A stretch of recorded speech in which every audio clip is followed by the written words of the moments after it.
My top, Tampa Bay, let's roll, it's game day. Rays on the diamond, bolts in the sky, Bucs on the goal line, Bulls ride or die. From the tailgate talk to the bright field glow, you know where to go. It's the JP Peterson Show. Hey, Tampa Bay. Hola, mi amigos. Welcome into a Friday edition of the JP Peterson Show. We are just back from Bucs training camp, and we smell like it. It was a hot one today, Timmy. It was a hot one today. It was roasting out there. The first 2 days, they got a bit of a break, but today was quintessential Tampa Bay training camp heat, and Cody Mauch loves it. He loves it. He's just glad to be back out there and not watching from the sideline. So we got lots to get to from Bucs camp today. Little fallout from yesterday's shenanigans with Baker Mayfield. We'll talk some Rays baseball and everything you guys want to bring to the table. We have stadium news update too, Timmy. Sorry. But we got to do that as well. How are you? What's up, Timmy? Oh, it is warm here as well. Took the dog out for a walk a little bit ago, about as much as I could after recovering from the bad flu earlier this week. And the dog was like, "Screw this! I don't know. Take me home now."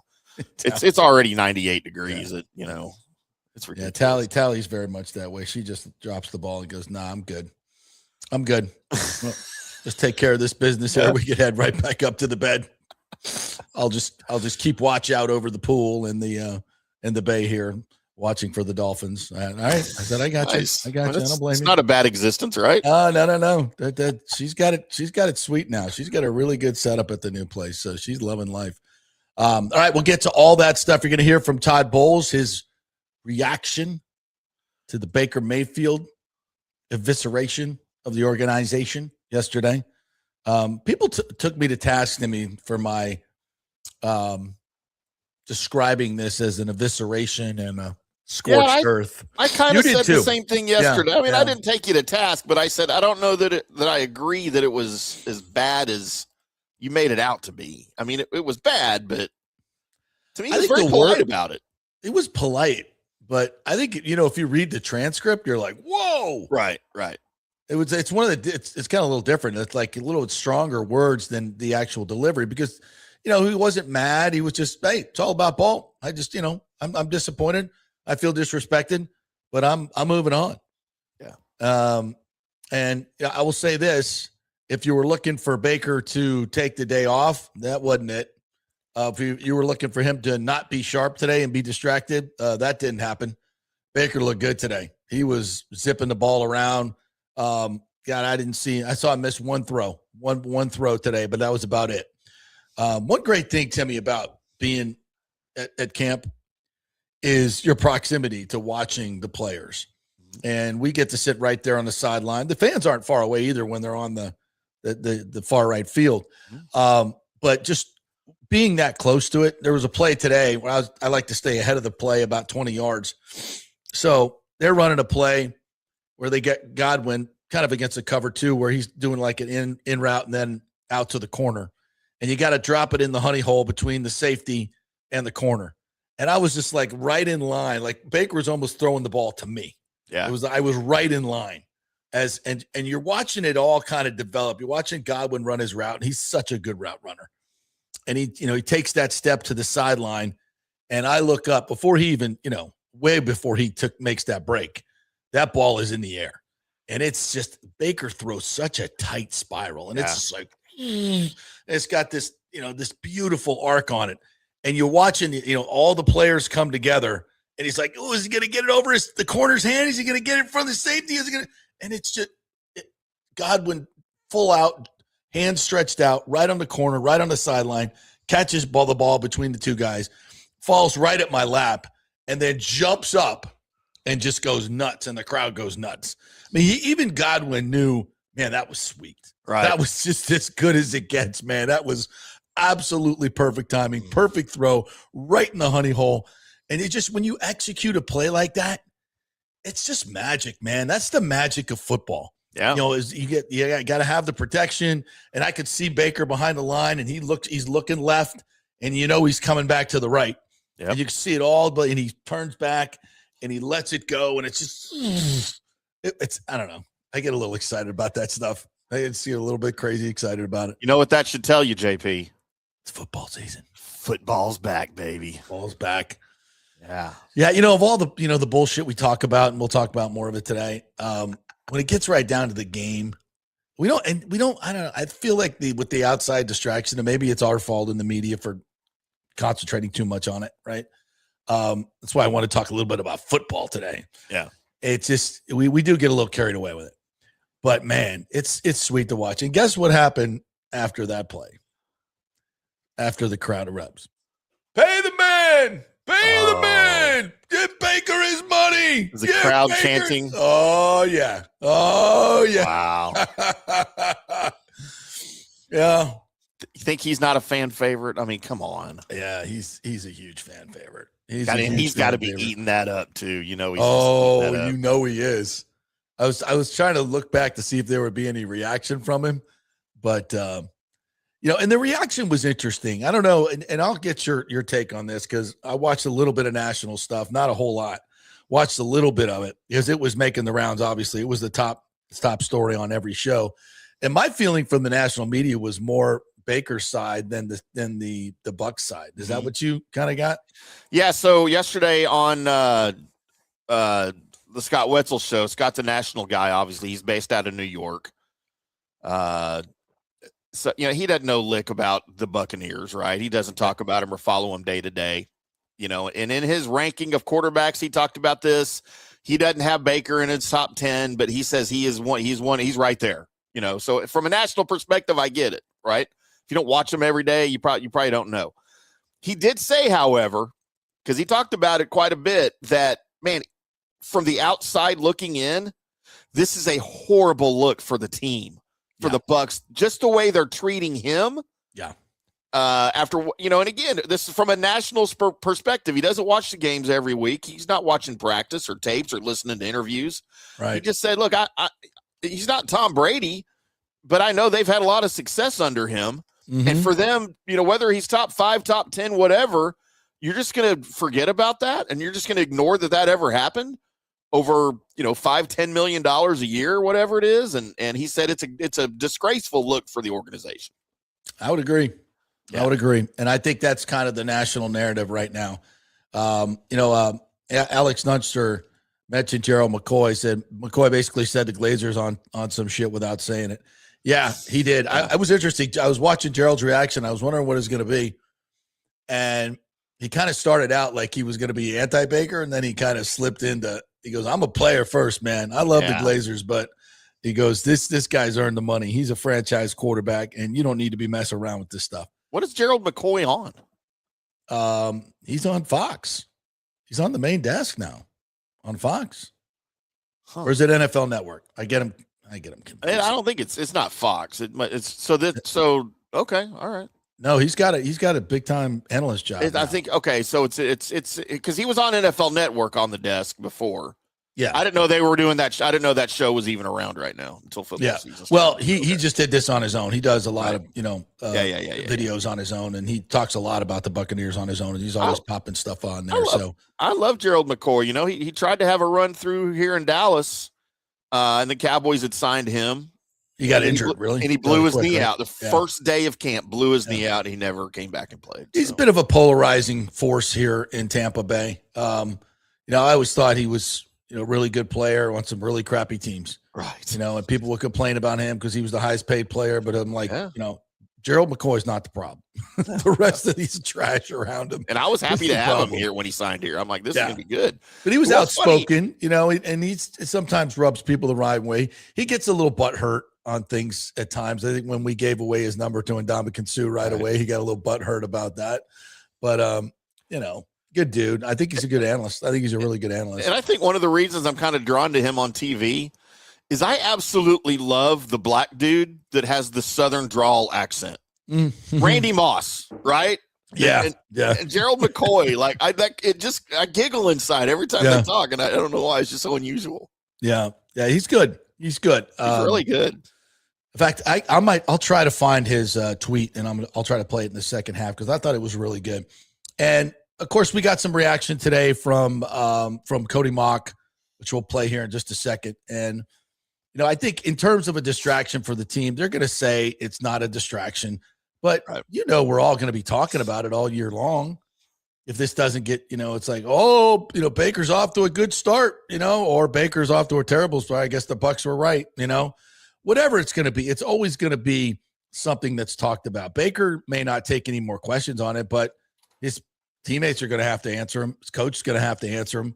If Jason Light ever comes up for air, he's going to have to answer. And honestly, I think at this particular juncture, I'd like to hear from Jason and the ownership group on something like this. Yeah. But I also understand that's a no-win situation for him. Because you're going to have to come out and basically defend your position, which would make you have to bash Baker, which you don't want to do publicly. That doesn't help anything. So it's just, Jason's just going to have to keep his head down, I guess, for the most of the time. Because, what's he going to say? Is he going to come out and say we don't think he's a franchise quarterback? We don't think he's worth the money? You don't have to say it because you've already said it by your actions. Saying it in person is just going to put salt in the wound and create more of a distraction. So I get that. But you'd like to hear from the organization, but that's not going to happen. I understand that. I understand how it works. As close as we could get is Todd Bowles, and he didn't have much to say about it today. I'm trying to find the Bowles. There we go. I think this is it. Todd, quarterback, had a few things to say yesterday. I'm sure you heard your reaction to that. I didn't have a reaction. He had a few things to say. He said it. We were all about ball today, and we moved on. That's and it. There you go. And there you go. We didn't expect much more. I could have had a more elongated question, but and gave my opinion. He would have answered it the same way. He would have answered it the same way. Yeah. So, Cody Mauch was, and many of you know that Cody is very close to all the offensive line, very close with Baker. He spends a lot of time with these guys. Pretty smart. They've got his back. But I thought Cody really answered this well. I believe this is it. Can't get the full description on these, Timmy, so I can't. Yeah, it trying to hover over. Which one are you looking for? The one where he talks about O-line and Baker. I think this is it right here. Yeah, I'm sure everyone said it when they talk about it, but we're getting the wide zone game going a little bit more, and I think it'd be good for us. I'd say we're all pretty athletic up front. Tight ends are athletic, so not only the wide zone, getting us moving, get the running backs moving, but complementing the rest of our game as well.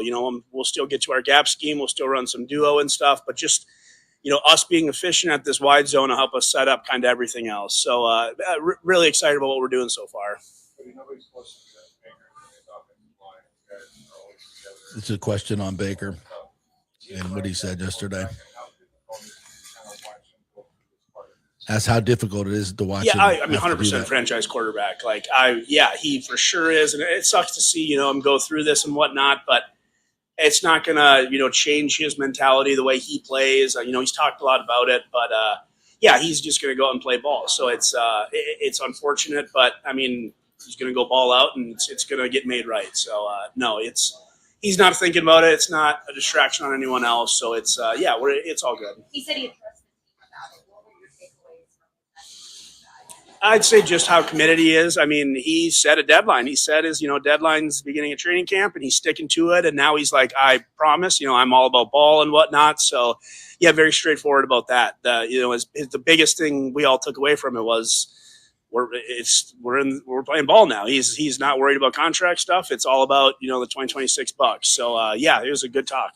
He has a bigger chip on their shoulder than he does, it seems like. Guy lives with a chip on his shoulder. Yeah, it's unbelievable. Yeah. So how do you see this going with him in terms of taking the disappointment of this and kind of tucking it away and focusing on ball? How do you see this going for him? Because he said he's going to have a big year. Oh, yeah, he's going to go off. I mean, yeah, he's Bake's going to go out, and I mean, Bake plays well, and he's MVP, Offensive Player of the Year. I mean, he's unbelievable. So no doubt in my mind, he's going to go out and do that, and get even more money now. So it's going to work out better for him in the end. So no, excited to see the way Bake uses this year. Yeah. I think, that gives you a really good insight into what those guys are talking about. And for Baker, it is. It's like, look, I bet on myself again. I'll have to do it again. I'd like to finally have gotten the contract, but I guess that's just not in the cards, and we move on. I did see some criticism of Baker. Some people I respect on Twitter basically saying this is not what real leaders do. They don't take their grievances out into the press and kind of throw their organization under the bus. Like Brady wouldn't do that, blah, blah, blah, blah, blah. I see some merit to that. I do see some merit to that in most situations. And perhaps I'm just too close to it. And we're too close to it. And we know Baker, we like Baker, and we've seen what he's gone through, to help this team. And he came in here, played for nothing. And the Glazers have gotten the bargain on this contract for 3 years. And going to get another good year out of the fourth. He's been vastly underpaid by the market. And in situations like this, normally the team does the right thing and compensates the player. And it sends a great message throughout the locker room that we're in this with you. And what the Bucs are doing is the exact opposite of that. And I commented on it. I said, there are some organizations that take great, great value in building a culture and a chemistry, something that everybody can buy into, where the players, the organization, the management are all on the same page and they're moving forward. Guys are taking less money. They're in it to win it. And I believe the Bucs were there for the last couple of years. I really do. But this feels exactly the opposite of that. And it's because of the self-inflicted wounds of this ownership group and the decisions that they've made. When you keep Todd Bowles, a 500 coach for his 5th season, that's going to rub a lot of people the wrong way, especially players who are uber competitive and want to win. And they know that Todd Bowles has not proven himself as an elite coach. So where did Mike Evans go? Someplace where there's a coach that's considered elite. Now he's got more wide receiver competition. Yeah. Now he's getting, hello, Debo. But that Parsons or Pearsall went down anyway. Yeah. So yeah, this is still going to be. He would anyway. Yeah.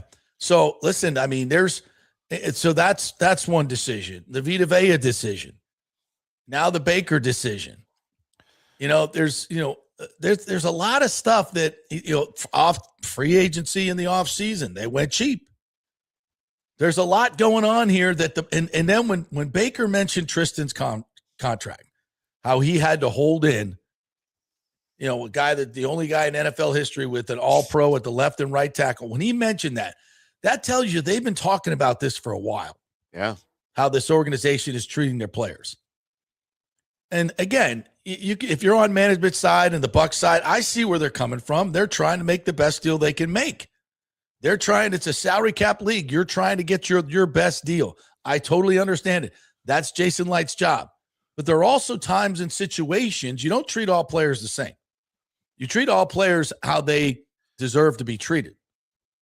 Okay? You evaluate what they're doing for the organization, how they're playing, and you get treated by X. If you're not doing the things that the organization wants to reward, then it's maybe more businesslike. But by any metric, Baker's done it all. He's done it all. And those who want to criticize Baker for the slide at the end of the season last year weren't paying attention. You weren't watching the games. I'm sorry. I'm just going to disagree with you. He was not. Did he play great? No. But look what's going on around him. Godwin was down. Evans was down. McMillan was down. Yeah. Your offensive line is a sieve. You're getting battered and bruised, and your organization is so bad they can't find a competent backup quarterback. So you got to play every single game. You had no choice but to play. And you're pointing at Baker Mayfield? Baker's got to show me something. What has he won? What has Todd Bowles won? But when you make these decisions, and a lot of people see them as being cheap, especially with Todd Bowles, that's out there. When you do that, you lose the faith of your team. So as an organization, do you want to build camaraderie? Do you want to build a culture where everybody's buying in? Or do you want to hire a bunch of mercenaries? Hired guns. Do you just want to, everybody's deal is just business? Who, by the way, matter. don't give a crap about the community they live in and play for. Yep. Nope. The Hessians, right? The German soldiers that the British paid that didn't give a rat's ass. Yeah. Not my soil. Nope. I ain't dying for this. That's what you get with mercenaries.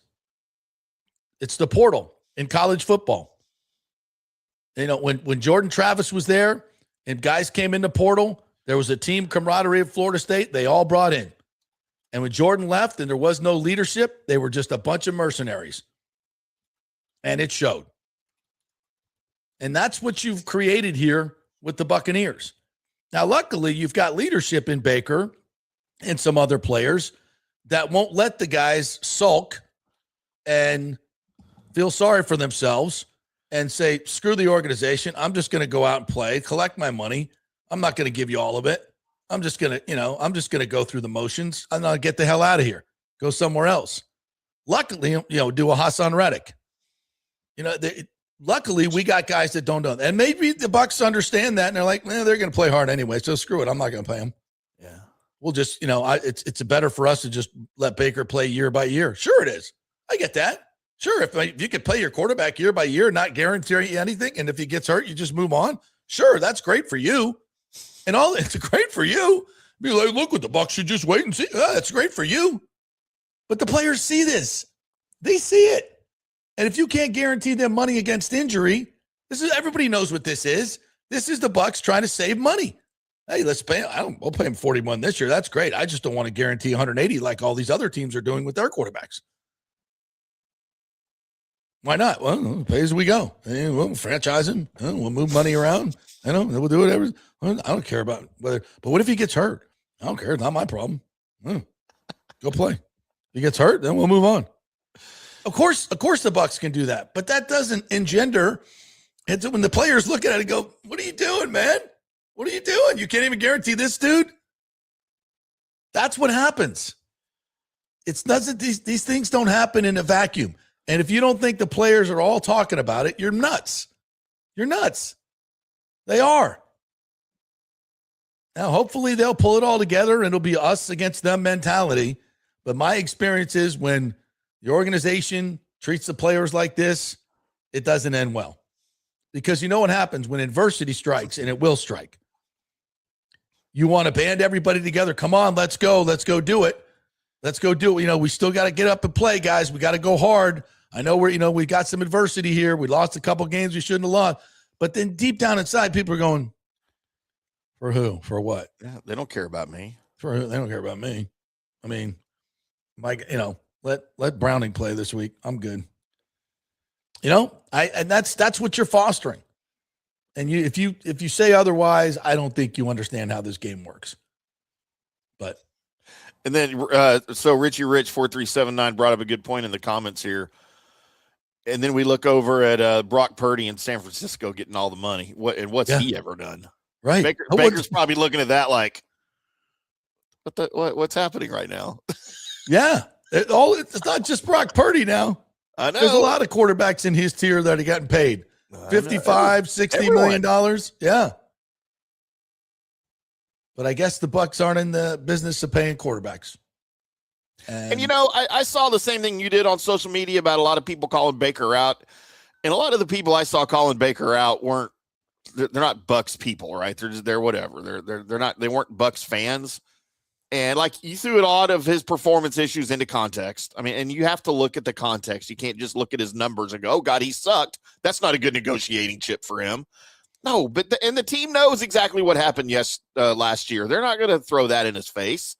But don't compare Baker Mayfield to Tom Brady. Oh God, Tom Brady would never do that.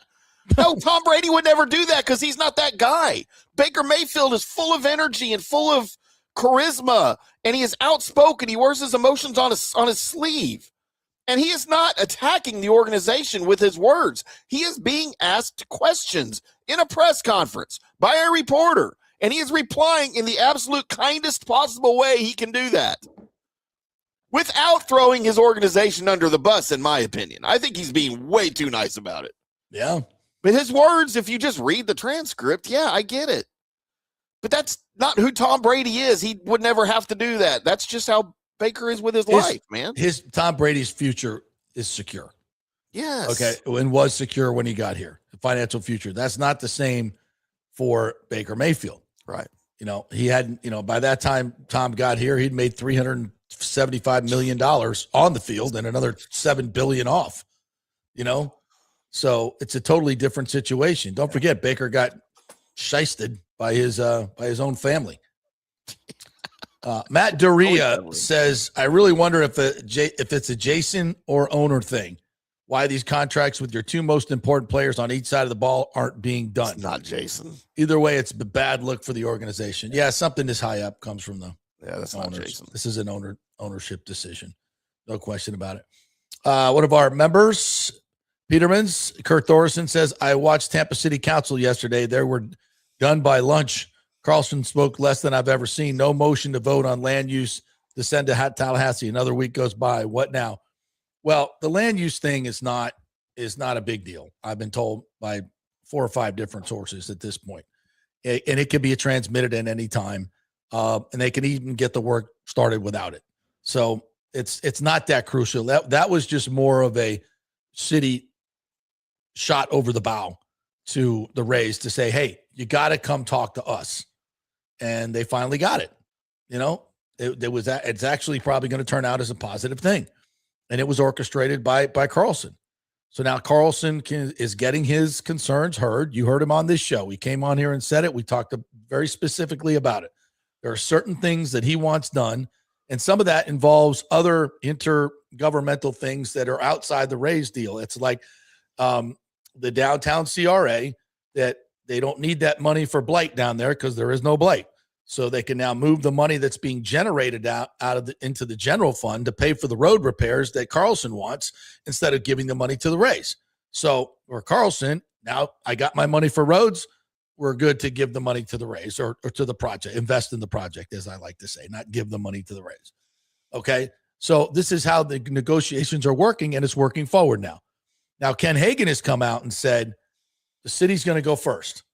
They're gonna vote first, and that's smart because they can't get it done without the city. They need the city.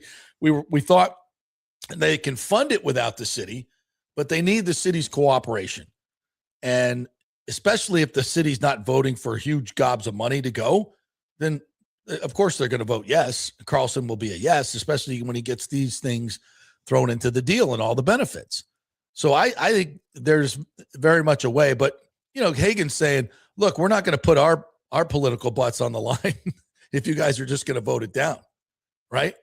Because once they vote for the stadium, if the county votes and they leave it up to the city and they don't have the votes, then they've just supported a bill that's somewhat controversial, obviously, and they could take some political heat for, and they don't even get the thing passed. So for Hagan, that's a no-brainer. Yeah, if you guys are going to be obstructionists and going to be a problem, then we're going to let you guys go first. And I think there's absolutely a pathway to a 4-3 vote. Might even get to 5-2 on the city. Because if Hurtak or Guido Maniscalco gets to he's talking to Ken Babby now and gets his concerns alleviated, then we're good to go. So I think it's very much a positive, all of this back and forth communication that we've had on this show this week with the mayor and Carlson. This is all good. This is all good stuff. And we're plowing our way towards a deal. So that's the update. I know someone asked for a stadium update. That's the update. And I think it's all good. So Kurt, don't get hung up on the land use transmittal. It's not a big deal and it can be easily overcome. All right, we're going to take a break. When we come back, one of our Rays limited partners, Mike Murphy, is going to join us here from the Murphy Auto Group. We're going to talk some Rays baseball. I guarantee you we're going to talk some Miami Canes football, which he's involved with as well, and some other things happening in the community. And we are brought to you by Genesis of Tampa. his wonderful dealership right here in Tampa, where I just bought my GV70, which is the car everybody's talking about. Unbelievable performance for the money. I've driven it now for 3-4 months. Absolutely adore it. Love it. Had the valet service. They came here, picked it up while I was on the air, serviced the car, brought it back. Easy peasy. They're making deals at Genesis of Tampa, and they're doing great things in the community. We were at a back-to-school event last night that they hosted. We collected a ton of school supplies, which was fun as well. So great in the community and a great deal. That's Genesis of Tampa, 801 East Bears Avenue, right there off 275. Back in 3 with Mike Murphy. Pitch Roofing believes giving back is part of doing business the right way. That's why they proudly offer exclusive discounts to those who gave the most to our communities, including veterans, first responders, seniors, and teachers. And for listeners of the JP Peterson Show, there's even more good news. Pitch Roofing is now offering a special discount just for fans of the show. With so many roofing companies coming and going in Florida, it's important to choose a contractor you can count on long after the job is done, especially when it comes to honoring your warranty. Pitch Roofing is built for the long haul with a reputation for quality, transparency, and standing behind their work. Whether it's a repair or a full replacement, their team delivers honest guidance, quality workmanship, and no high-pressure sales. Call 727-67-PITCH, 727-677-4824, or visit pitchroofing.com to schedule a free estimate. Pitch roofing done right. Big thanks to Italiano Insurance, the great folks over there. They will soon be part of Gallagher Insurance. A little name change, but same great folks, same great customer service you've known for over 65 years. They do all the work. You save all the money. ItalianoInsurance.com at 813-877-7799. Hey, guys, you already know that Riveters is the best sports bar in all of Tampa Bay, but now it gets even better for Rays baseball season. During all Rays games, check this out, $6 Tito's, $6 Jack, $6 margaritas, all during Rays games. Are you kidding me? And that's always a great pour from the great bartenders at Riveters. Great service, great food, everything is fresh, nothing is frozen. And let me tell you, if you want baseball and wings, you will not find any better than Riveters. Their sauces, like the blue cheese and the ranch and everything, is handmade, and the wings are big and they're perfect. Wings, baseball, Rays, Riveters. It all comes together during baseball season. Once again, in addition to all the great food and service you get, $6 Tito's, $6 Jacks, $6 margaritas. It's time to celebrate. Baseball season is back, and celebrate at Riveters. You know where it is, right there on Dale Mabry, just north of 275, just south of the stadium. See you there at Riveters. Hey, the Golden Diamond Source wants to be your family jeweler, so don't wait any longer to find that one-of-a-kind perfect engagement ring for that special someone in your life. At the Golden Diamond Source, they can design anything you want personally. The Golden Diamond Source can help you trade in your old broken jewelry and use it towards a new purchase as well. And with gold prices at record high, now is the best time to do it. They only sell natural diamonds at the Golden Diamond Source, so if it's a real love, it should be a real natural diamond. Don't start your relationship with a fake diamond. Bad idea. And with the Golden Diamond Source first-time buyer program, you can learn all about the 4 C's in all the different shapes and styles. And they are able to show you a huge selection of inventory to choose from. And don't forget, 0% financing for up to 5 years. If you finance $5,000, it's only $83 a month. Make sure it's a Golden Diamond Source diamond, 3800 Almerton Road, always online at goldendiamond.com. It's a love you give only at Golden Diamond Source. Hey, JP here for Genesis of Tampa and the Murphy Auto Group. I think the best way to experience a business is to use that business. And I just did at Genesis of Tampa. Just bought a GV70, a 2023, and it feels and drives all new. It's an absolutely fantastic car. The technology, the comfort, and the price, absolutely outstanding. Frankly, I never thought I could get into a car like this, but they made me a deal I could not refuse. And I also get the VIP service where you can just drive right up, their pit stop service. They'll top off all the fluids, make sure your air in your tires is good, new wipers if you want them. If you need extended service, they will come to you, bring you a courtesy car, and then bring your car back. What more do you want? The experience was just VIP all the way. And you can get that at Genesis of Tampa. And don't forget, you can get extended warranty, which I did. So I have worry-free miles up to 100,000, and all they do is just take it in. Actually, I don't have to take it in. They come to me. It's perfect. It's Genesis of Tampa right there, 801 East Bears Avenue, right off of 275. Go see him and tell him JP sent you. Let's go. Right now, back to the show on FanStream Sports. Welcome back to the JP Peterson Show, brought to you by the great folks at Riveters, where you go watch the Rays play because it's always happy hour at Riveters. When the Rays are playing, you get $6 Jack, $6 Tito's, $6 Mark, all the food specials as well, and the food is absolutely phenomenal. Go get the Reuben, which went viral. They slow smoke that corned beef for 8 hours. They do the same with their prime ribs for the tacos and everything. Oh, absolutely fabulous, and the wings are the best in town. Wings, baseball, Rays, Riveters, Riveters.com. Right there, just south of the stadium on 275, just north of 275, right there on Dale Mabry, next to the old spaceship. You know where it is. All right, want to welcome in one of our Tampa Bay Rays limited partners and my business partner here. Did you let us stay and do our podcast here? It's the great Mike Murphy joining us here. What's up, Mike? How are you? Great to be back in my own office, but part of my office I don't get to spend any time in. You know, you're always welcome here. The door is sometimes it's open, sometimes it's stuck, but it's always open for you. Well, so you know, I beg you all the time to get in here and talk some because it's Cane season now. Oh yeah, what an guy. amazing time, right? We've got baseball last weekend without football. Isn't that kind of incredible to think? Because we got preseason. We got preseason starting. We've got the Hall of Fame game. Yeah, I think for the sports gamblers out there, maybe it scratches an itch, starts to ease you into football season. You're sick if you're betting on preseason, bro. You're sick. Take the under. Yes, indeed. Yeah, but it's interesting times as a limited partner of the Rays. I asked you this last night because one of your dreams in life was to be a baseball owner, and you did that at 40 years old, which is incredible. And I asked you, I said, because you're a big sports fan with Canes and everything, but is it different watching games as an owner? Like, how much different is that? You know what? Bringing up the Canes makes a lot of sense. I'll give you an example. The way I felt in Jury World while we were playing Ohio State, our rival, who I despise in every way possible. Who doesn't? Watching Miami beat Ohio State, the anxiety of that game is what I feel 162 times. At least 100 plus now. So every game feels like the most important game you've ever been to. And the peaks and valleys is amazing, right? Like I've got a very small percentage, but it still matters a lot to me, right? So a 4-game losing streak against like the Red Sox devastated me. I'm on a vacation with my family and I looked miserable. I'm like at the pool, just adding to it with my tears. Like, we ever going to beat the Red Sox? It's that bad or that good, I guess, with 20 games over 500. Oh, it's that good. You know, I knew we had a special team.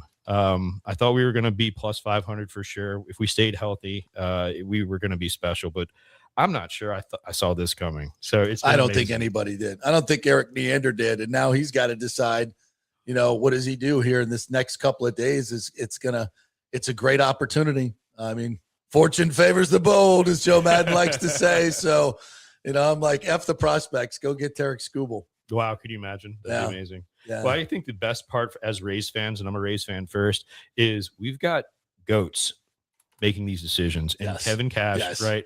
No one's been a manager longer now. Yep. I think is younger in the entire league. And Eric Neander is like a cheat code in life. Yep. I mean, hopefully his good luck and great decisions continue. Now, it's going to be fun. So how is it like waiting for the news of transactions? Like waiting? In my world, I find out about the same time you do. Yeah. That's why we all watch your show, is because I think between most of us, we are nothing yet on the phone yet. Time. Okay. Well, the news will break probably here first, and we'll see. It's going to be a lot of fun. I know I checked my phone 5 or 6 times already, and I've only been to work for like 2 hours.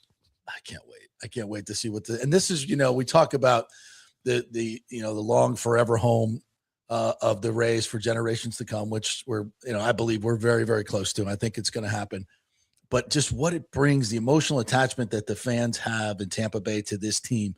I know the Buccaneers have been here longer. I work for the Lightning. But I'm telling you, when we start talking about the Rays, it is unbelievable how many fans you guys have. I mean, you guys have more attendance than they do because you have more games, but it's amazing.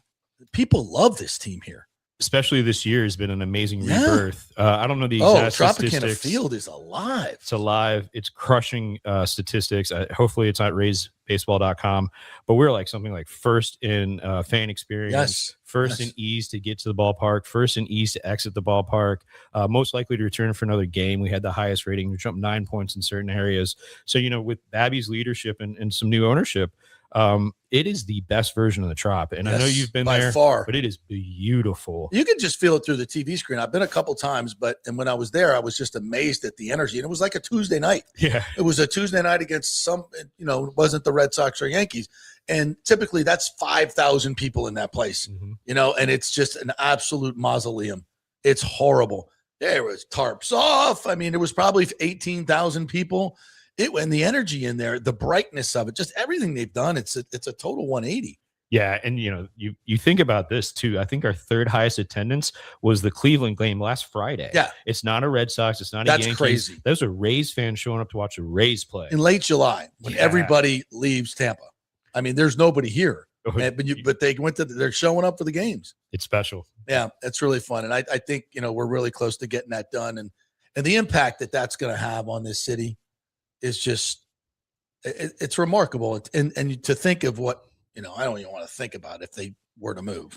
So I'm not going to talk about it, but the impact this would have, not just on baseball fans, but just, you're a businessman, and we'll transition into this. I mean, the economic impact of something like this is just insane. We talked about the numbers are ridiculous, but just the good feeling that it brings to the people of this town. Absolutely. I mean, baseball is the reason, I am where I am with my life. My dad played professionally. I can't imagine a world where Tampa Bay doesn't have a major league team. No, we don't think about that. Well, congratulations. Your 1-year anniversary of Genesis of Tampa. One really, really happy customer, by the way. How does that feel? It's amazing. There was a time we weren't sure we were going to be able to open. We had some headwinds, but first off, Hyundai Genesis has been an amazing partner. They believed in me. They believe in this area, and we need representation in Hillsborough County. We've absolutely crushed it. I mean, I never thought we would be a top 50 dealer in the United States while we haven't built a brand new dealership yet. Yeah, I know. And that's hard to do. It is. Now my challenge is maintain that relationship in Hillsborough and go after Pinellas and Pasco County. There's no reason why you shouldn't be coming to us. You're going to have a state-of-the-art, brand new, $10+ million dealership. It's going to feel like you're walking into the Hard Rock Spa to buy a car. Wait. Where's that? That'll be on the same property. So we're going to scrape everything you've seen. I bought some additional land on Bears Avenue, so we've got room to park cars. Ooh. But this thing will be beautiful. I mean, drop dead gorgeous. Keep my studio here, though?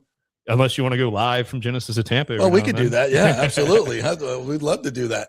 Well, congratulations on that. And you guys are running a great dealership. And last night we were at an event, and this is something that is near and dear to your heart. You guys like to be out there in the community, and I've seen it from day one, from the inside now. You're constantly doing things with USF, the school event we had last night. Why is that so important to you? Well, I'd like to think that we're for purpose, not for profit. Although I love making money. That's the whole reason why we do it, right? Right. But you've never seen a U-Haul behind a hearse. You can't take this stuff with you. So while we're here, we need to do good with it. And that's what's so exciting. Every month, Genesis of Tampa loves on a different part of the community. And as we go into our first anniversary sale, we're focusing on kids and making sure that every kid that needs a new backpack and school supplies has that. I mean, it's tough enough to get a good education nowadays. Can you imagine being without paper, without a new backpack, the social anxiety that comes with that? So that's the real reason why we sell cars is to do well with it. Yeah, and you guys have done a great job with that. We were talking your leadership. I talked to people within your company and outside your company, and you're regarded as a very dynamic young leader and what you've been able to accomplish in a very short time. And I know you do a lot of research and study, and you read about leadership. What are your key tenets of leadership? When you enter a company, or even in a baseball situation, what are these key things that you think about? So leadership really breaks down to me this way. First off, you need to practice what you preach. So you don't have to tell people you're a leader. They'll start to follow you through your actions alone. So there's never a wrong time to do the right thing. There's never a right time to do the wrong thing. But then, unfortunately, everybody gets a vote. So your best laid plans rarely survive first contact. So you have to be stoic. Life's supposed to be hard. When Dad was battling cancer, he made me put on my phone a quote that says, "I'm bulletproof and fearless." He's like, not that you believe that, but that's what you need to portray. And then I said the second thing about leadership is you got to know when to be flexible, because if there's somebody smarter than you, better than you, then you need to take that advice. Wise men seek counsel. So we do that. And then I think the last part of leadership is dare to dream big and then be just a little bit stubborn, right? You got to be just a little bit crazy to put all of your life savings into the middle and try to chase your big, audacious goals. And for me, that's been automotive retail, and just blessed that, Patrick and Ken gave me an opportunity to be part of the Rays.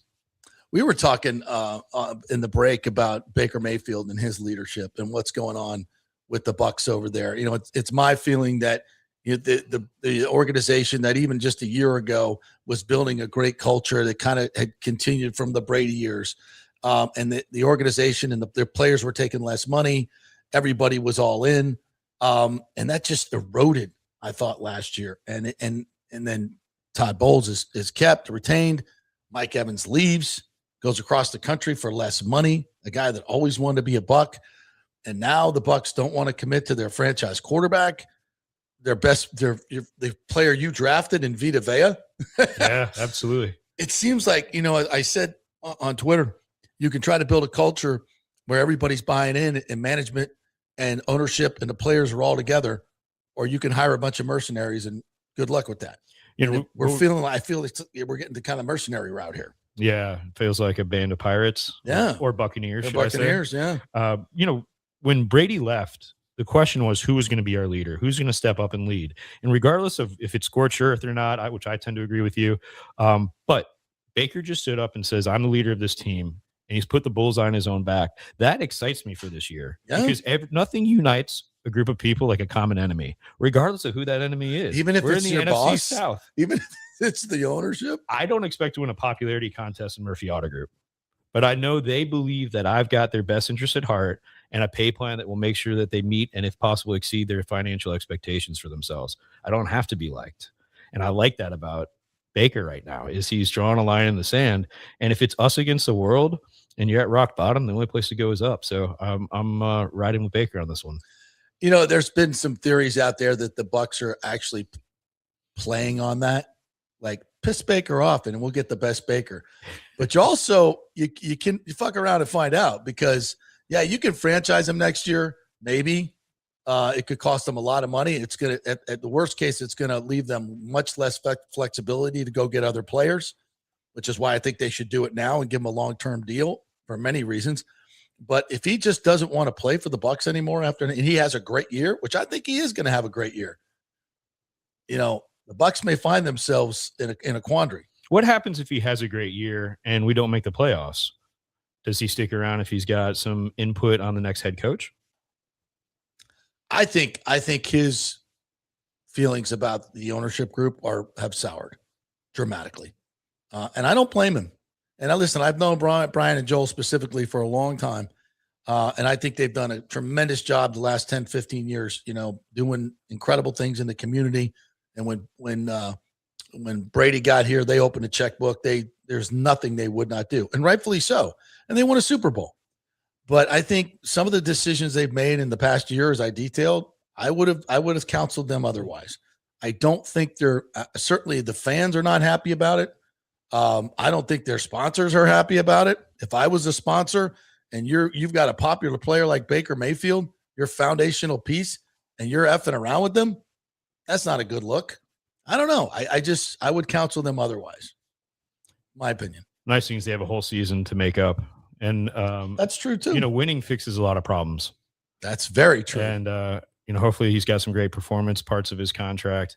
And I think at the end of the day, what happens on Sunday will fix a lot of problems. Now, you can always pay him halfway through the season. What's the one thing you do in negotiations is you never stop. So I don't know if it's really over. Maybe this is. I asked Baker that yesterday. I said, if the Bucs come to you and name your number,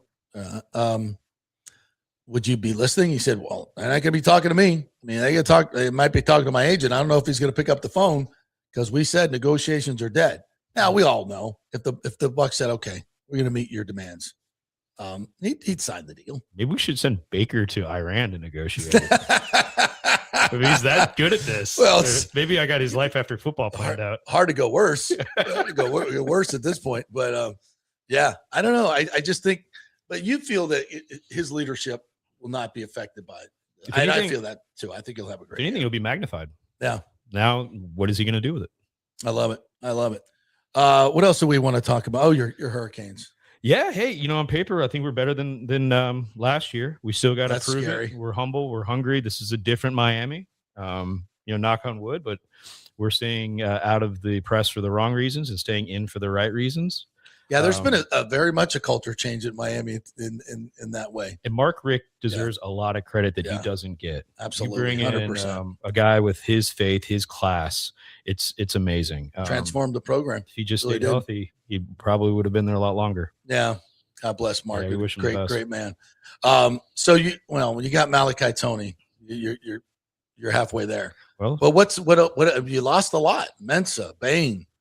We got half your team here in Tampa Bay, by the way. right. We lost a lot, specifically in our defensive line, but we replaced it with all 5 stars. Armando Blunt's going to stand up this year. Justin Scott's going to have a great year. Wilson came in the portal. He's a first-round pick. So I think we reloaded. And, a lot like leadership, yes, Ruben Bain, Messidor are amazing human beings, very grateful Bains here in Tampa Bay. But when you're coached by Jason Taylor, the great Jason Taylor, like I am giddy. I'm so excited for what the potential of this team can be. They just got to play together. And I think they will. They're focused on the right things. FSU game is in Miami this year. Yes, sir. You taking me down there? Yeah, but you know what? It's the day after the Grable Gala, which is Grable Rescue's That's right. Gala. We're going to talk about that too. Thank you for What a reminding me. segue. Yes, I almost thank did you. that on purpose. Where is that gala? So In the Miami? gala's at Motor Enclave. Okay. Oh, But yes. there is an FBO right next door, so we can have a great time and still get to the game. Assuming you guys have a great record, which I expect you to. I think the team looks good on paper. I think we'll be better. Should be a Just night the game, quarterback should be much better. Yeah, and we'll see. But if that's a night game, let's all go and let's have some fun. Maybe bring a fan or two, a listener or two along. And Yeah, that would be fantastic. we'll get them some orange Take and green. a moment to talk about Grable Rescue too. Yeah, Grable Rescue is amazing. For those of you that don't know, during Hurricane Helene, my house in Beach Park was a total loss from a Tesla fire. And in the worst moment of my life, there's no one can help. Tampa Fire Rescue gave us a 9 to 11 hour window for when they could come. Like the house is burning to the ground. Brian Stern and his team, Krillo, the boys at Grable Rescue, which I'm now a member of, an operator on, came and rescued my family, walked through that water, put them on canoes, both of my neighbors, and we exfilled that location, and they saved a lot of lives. And Wow. I owe them everything. So this gala is really to help us reload. There's been thousands of missions, tens of thousands of people. It's donor funded only, although they're an NGO and rescues Americans all over the world. We also do some other things like Nobel Peace Prize winners, but it's all funded. So when they run out of money, when we run out of money, Grable Rescue, there's Americans in bad places that can't be helped. It's important, and those guys get shit done. Oh, absolutely. You know that there's a lot of money. You can give your money to a lot of different things. Sometimes you don't know if they're trying to find a cure of whatever that disease is or not. But you give money to Grable Rescue, it's going to help Americans in the worst of situations. If I may, Maria Curcino Machado, Nobel Peace Prize winner, opposition leader in Venezuela. Brian, with his funds, got her out. Do you think we would have took out Maduro without Brian getting out the opposition leader? Of course not, because they would have gone after her. Right. So there is real life superheroes. Wow. They live in Tampa, and they wear Grable Rescue on their shirts. I want to hear more about that story. We'd love to have you at the gala. It's going to be a really cool event. We got some really cool surprises. I would love to be there. And everybody can. We're selling tables. We're selling individual tickets. Sponsorships are available. Everything is online at grablerescue.org. grablerescue.org. All right, Mike. Well, it's always fun catching up with you. Will you please come back? Absolutely. More often? Absolutely. It's a little bit of superstition. We're playing so well that I don't want to break anything. So if we win tonight, hopefully I can come back next week. Let's do that. Let's go Rays. All right, we'll take a break. We'll come back on the other side. We got some more sound for you from Antoine Winfield. We'll hear from him. Tyke Smith. We'll hear from him, and we'll do more on the Rays as well. Quick break. Back in 3. Well, the folks at Third Generation Plumbing and AC want to say thanks for making them so dadgum busy. Of course, advertising on your favorite Tampa Bay sports talk show helps, But it's their incredible customer service, honesty, and integrity that have earned them tons of 5-star reviews. And now you could be part of the team at Third Generation. Yes, they are so slammed, they need to hire more certified AC technicians and plumbers. It's a great family business to work for. My buddy John Rodriguez runs an old school family business since 1995. They pay well, give you all the holidays off, and they offer great benefits. No cold corporate atmosphere here. You're part of the family. If this sounds cool to you, call them and apply at 813-961-8024, or you can email your resume in at thirdgenerationplumbing.com. Just go to the website, you'll see the button, email them, or call them at 813-961-8024. And don't forget about the $169 yearly maintenance special. It's a no-brainer, guys. thirdgenerationplumbing.com, and they also do AC. Ciao, Paolo Tini here, owner of Caffè Paradiso, voted number 3 People's Choice Award on Open Table. I want to thank all our loyal family of customers that have been enjoying our great traditional Italian dishes we make from scratch every day. It's a great family story we're proud of. Our family moved from Rimini, Italy in 1984. My dad, Caesar, started Donatello, and that's where I got the start in the restaurant business. I started Caffè Paradiso on South McDill in 1995, and we've been there ever since. From our traditional ossobuco, a veal slow roast for 4 hours, to our daily fresh catch, the Gruppo Paradiso, with a piccata sauce and lobster claw meat, homemade pasta like lasagna, farfalle salchicha, which is a bow tie pasta homemade with fresh sausage. Hold on a minute, JP's favorite. I love it. So come and have a glass of wine with me on South McDill. Get a reservation on Open Table and see all our 5-star reviews. Ciao, see you soon at Paradiso. Sports fans, it's time to gear up. Head to fanstreamsports.com and check out our brand new merchandise store. We're talking bold t-shirts, 3/4 zips, hoodies, hats, mugs, and more. Everything you need to rep your favorite shows and your favorite crew. Whether you're rolling with the JP Peterson Show in Tampa Bay, From the Rough in Dallas, the Tim May Show featuring Clay Hall, or the Jeff Thidoff Show in Ohio, or any of our FanStream Sports original programming, we've got the perfect look for game day and every day. So don't wait. fanstreamsports.com. Click merch and grab your gear now. Wear the stream, live the stream, fanstreamsports.com. Welcome to Kingmakers, home of the JP Peterson Show studio and Tampa's premier business networking and social club for members only. By day, it's an exclusive, vibrant co-working space with a stylish conference room, focus rooms, a full production studio, and an in-house marketing team. And by night, Kingmakers transforms into a sports-centric social hub with a full sports bar, golf simulator, and exclusive events. For young entrepreneurs and seasoned professionals, it's the perfect place to work hard, play hard, and make big moves in Midtown Tampa. Close the deal, celebrate the win. Only at Kingmakers. Become a member today at kingmakerstampa.com. Your business, your club. Hey, JP here for my concierge medical professional, Chris Lugo, PA. You've heard him on the show for a couple of years where he shares invaluable medical, nutritional, and supplement advice. With Chris, it's like having a medical provider as your best friend. What I love about this concierge service is the convenience and support he offers. I can text or call him 24/7 with any questions or concerns, and he'll promptly call in a prescription if needed. No office visits or copays required. It gives me peace of mind knowing I have someone genuinely invested in my health, not just focused on insurance profits. And the best part, the Bay Area Modern Medical Center's personal concierge service is more affordable than you might think. Don't let insurance companies dictate your health care. Take control of your health and wellness today. Visit BAMMC.com for more information and to schedule your initial free consultation. Empower yourself and take charge of your personal health with BAMMC.com. Let's go. Right now, back to the show on FanStream Sports. All right, welcome back to the JP Peterson Show. Big thanks to Mike Murphy for jumping in here today. Great, always great to chat with him about leadership and business. He's been such a young leader for his, when his father passed, and he's just done such a great job with his companies and keeping everything rolling. And not only that, tremendous father, husband, just the best of the best, absolutely the best of the best. And so many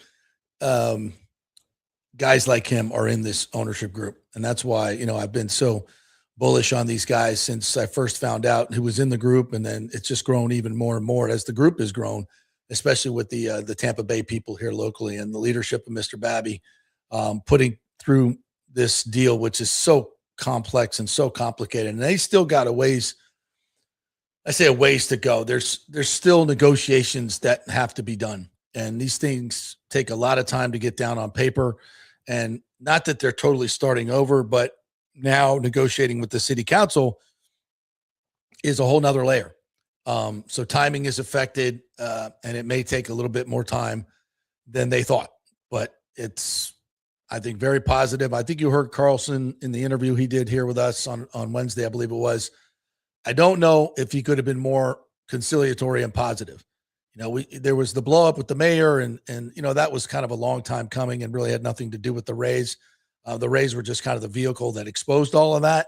I think you heard the mayor on Tuesday, the temperature has calmed down and people are very much looking for solutions to get this done.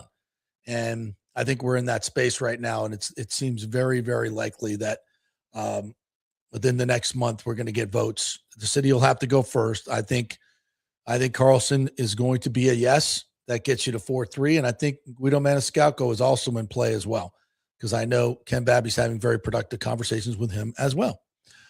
All right, let's get to your comments here today. By the way, Braves with a big win yesterday. Cedric Mullins with a little bleeder over the Longo wall there in left field, a little Oppo taco shot after DeLuca tied it. I mean, that was kind of a dramatic comeback to win and beat the Rangers, a first-place team. So here come the White Sox, who just walked off the Yankees, 2 days in a row. Thank you very much for that. So they're coming in here brimming with confidence. And the Rays, they're going to get the Rays of the meat of the Rays pitching staff. And here we go. Should be a great weekend at the Trop all weekend long. Get your butts out there. Go watch this first place team. And as Mike said, it's going to be a very interesting next 48 hours. There may be some players on that team that may be heading out the door. So get on over there, support the Rays this weekend. Should be super, super fun. I might be over there as well, trying to get over there this weekend.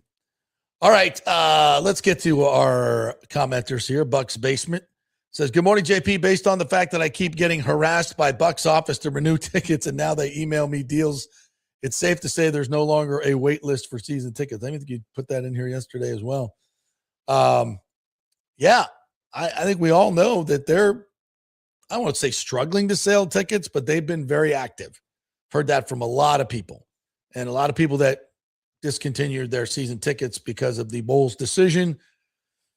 I don't think the activities of the last 48 hours with Vita Vea and Baker Mayfield are changing anybody's mind to go buy more tickets. In fact, I think it's gone very much the opposite way. Like I said, there were more than a couple times when Baker made plays today where the crowd was like, pay the man, pay Baker. I think the fans are not pleased with this development. Alejandro says, while I love the Bucs, this team and ownership has always gone cheap and relied on the draft and then let the best players leave instead of paying them. The Glazers are cheap, and lucky Brady came here. I took umbrage with that when people say that they're cheap because they spent a lot of money during the Brady years.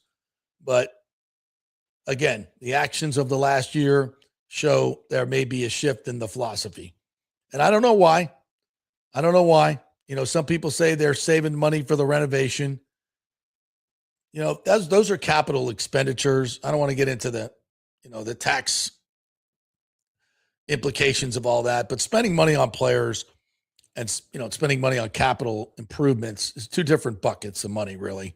I know you still have to spend it, but it's just different. And in terms of a salary cap league and what you can pay players, and look, with the contracts Mike Greenberg can do and his wizardry and, deferring contracts, they can spend probably, 20, 30, 40% more of the cap, maybe not 40, but you can come up with ways if you really want to pay players.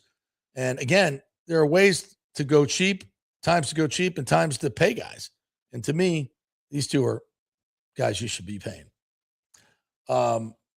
Aviation 1436 says, am I crazy to think they shouldn't pay Baker yet? Solely based on the fact that if they have a down year, it could be time to blow it all up and rebuild.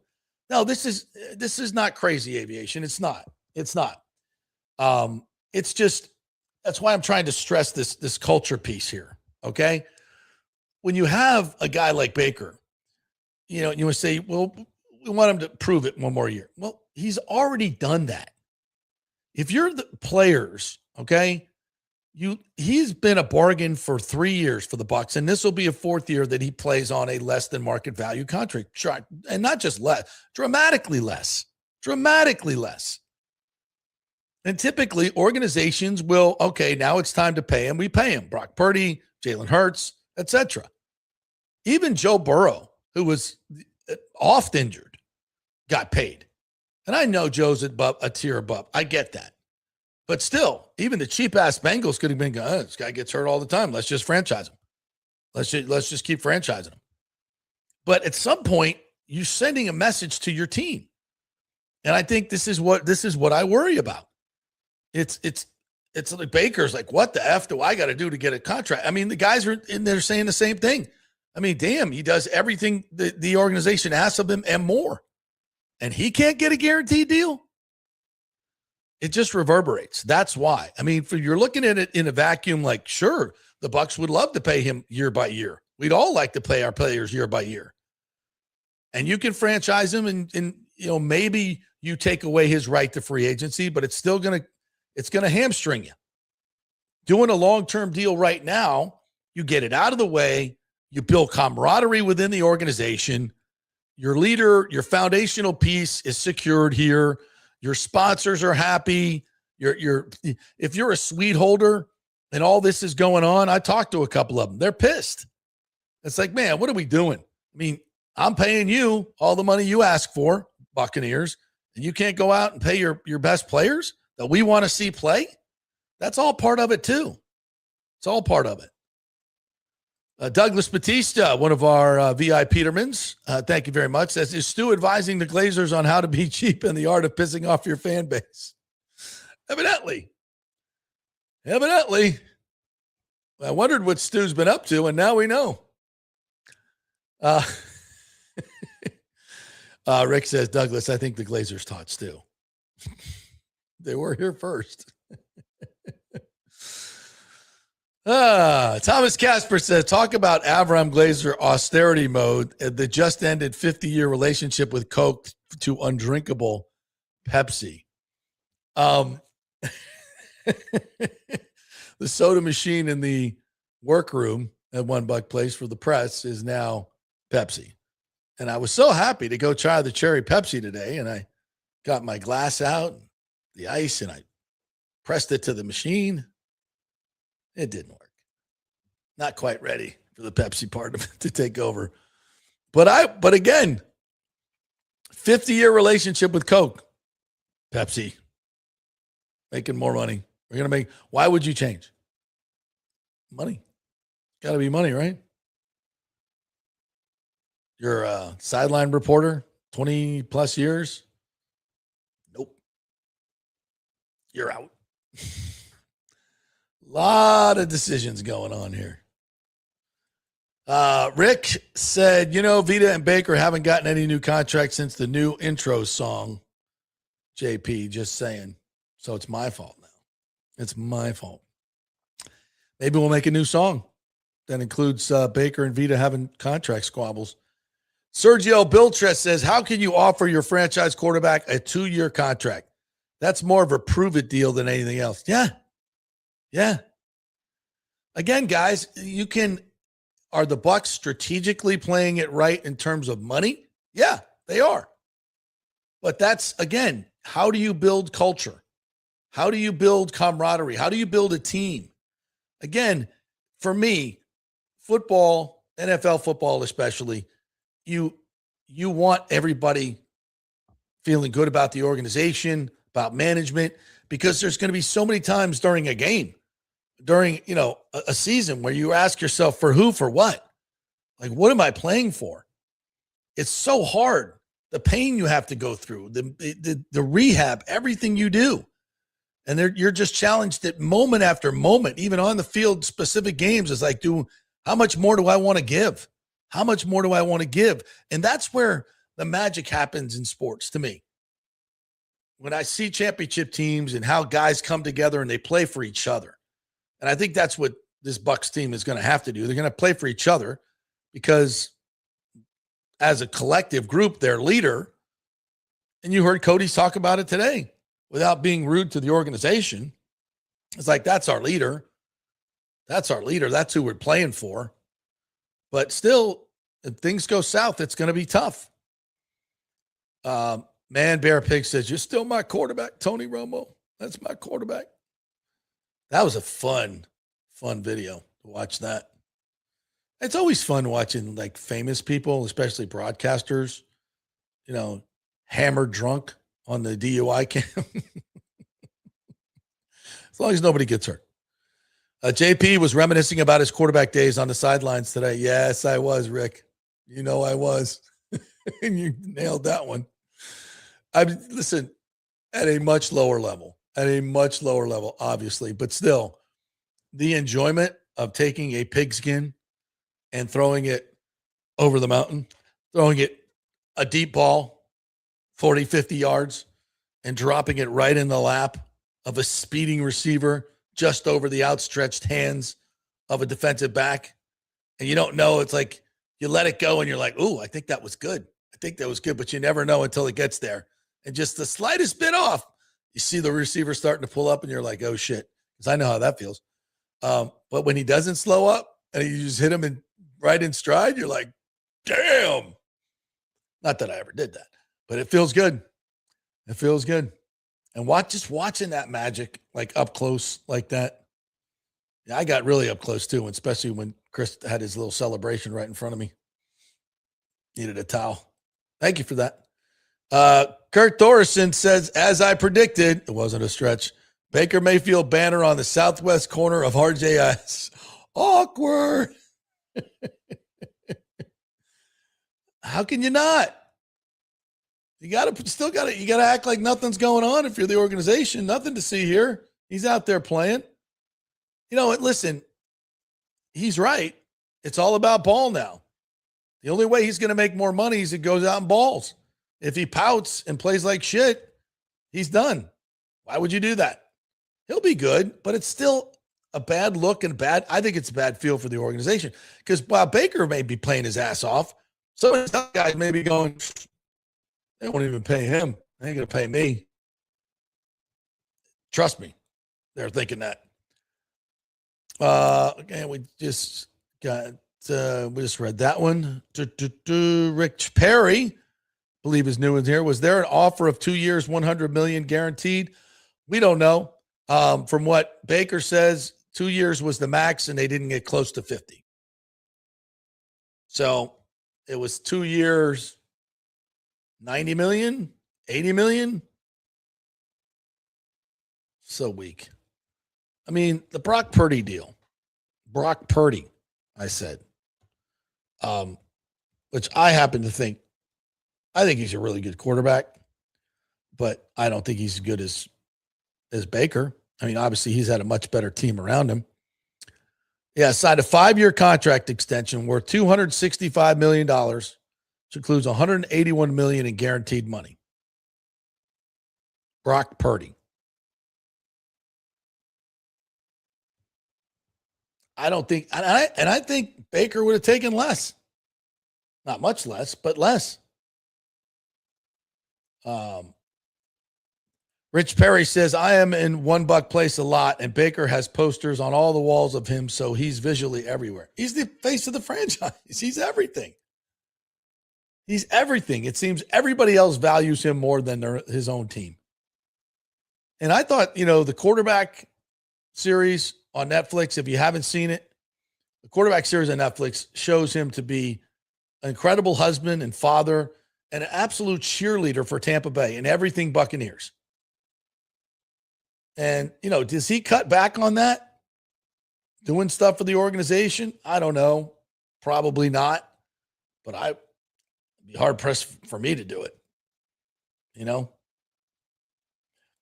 Rick says ownership will never speak up publicly, especially after Chris Thomas skewered them after the Dungy firing. Yeah, the Glazers don't speak out very often. They're very, I think their experience in the British media has scarred them for life. And let me be honest, I much rather would have the Glazers way than having to listen to Jerry Jones all the time. I guess it's entertaining though. I guess for the media it would be good. But it's just in terms of if I'm a fan, I want my owners to be very much in the background. And have deep pockets and just ask the general manager what needs to be spent and just say yes every time. That's what I'd like. And it's just, listen, I don't want to say it, but it's pretty clear that they have pulled back financially from where they were. And why is that? I know they got a lot of money. Even if you're having to do this renovation, which we say is a $1 billion renovation, you're going to get 500 from the county and the city. It's a great investment. You're still making money back from other events at Raymond James Stadium. I believe that's still the same deal. The NFL has never been more profitable. You just sold a piece of Man United for what, $1.75 billion. I can't believe cash flow is an issue. So what's going on? Are they getting ready to sell the team? The fact that they never really approached the TSA about this renovation in any timely way, waiting for the last minute, just when the Rays are about to get their deal and coming in and asking for $750 million. I thought that was a little awkward, to say the least. But, that's another curious decision. And now, you finally get a franchise quarterback. You finally got a guy. And you don't want to pay him what he's worth. It's bizarre. And then Vita Vea. Matt Duria says, I feel like Baker has more than proved that he's a franchise quarterback. And if he leaves because he feels disrespected, then that's going to suck. We've never had a franchise quarterback. Yeah, just think about it. If he were to take us to, say he goes and wins another playoff game, maybe two, right? Has a great season, which I think he will. So then the Bucs have got to franchise tag him, or they can offer him a long-term deal, and that's going to cost even more money.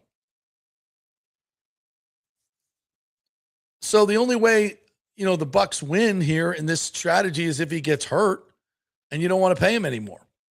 But then still, who's going to be your quarterback? We're one snap away from it being Jake Browning, backed up by Connor Bazelak. Wow. I'm not sure we want to see that for a long term. KC Eagle says, when are the Glazers going to sell the team? They have turned it into Stu. Doesn't want to spend money. I don't know. Again, the sale of the team is a complete fabrication of my mind.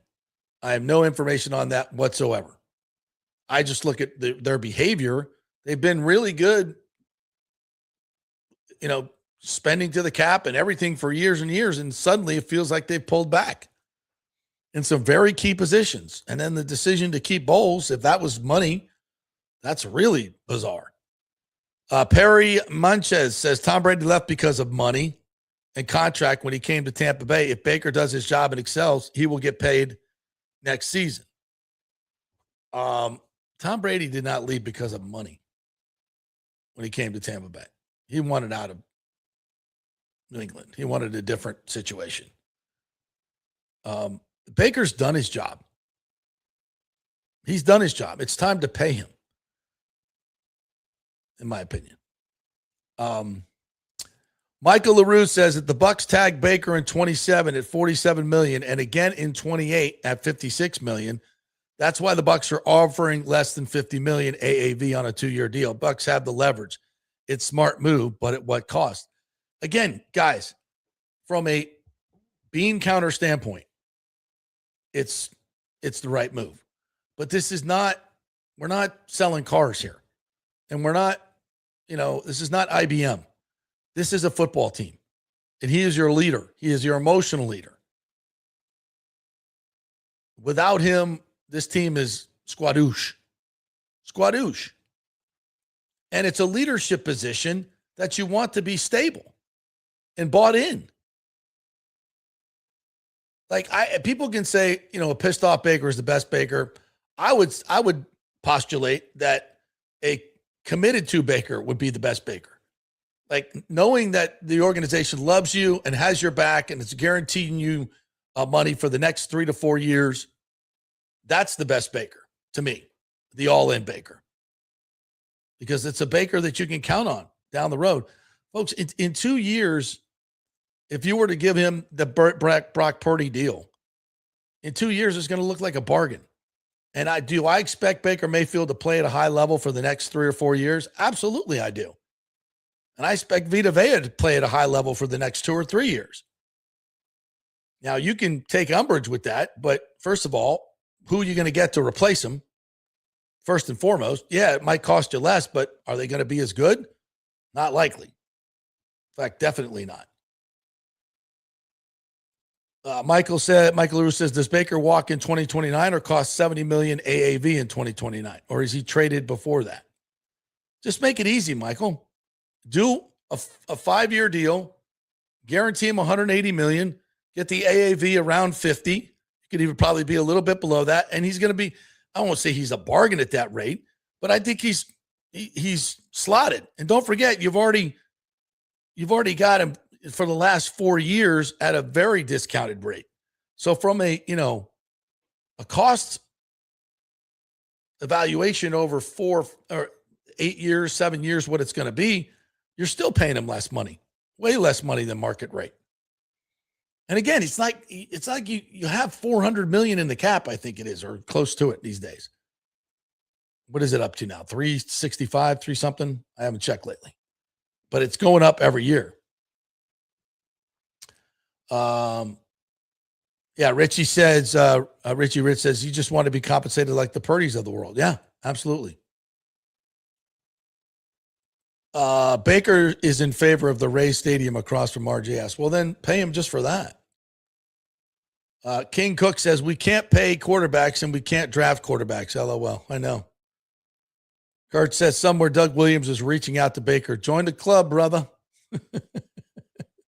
The ghost of Hugh Culverhouse has descended upon $1 place.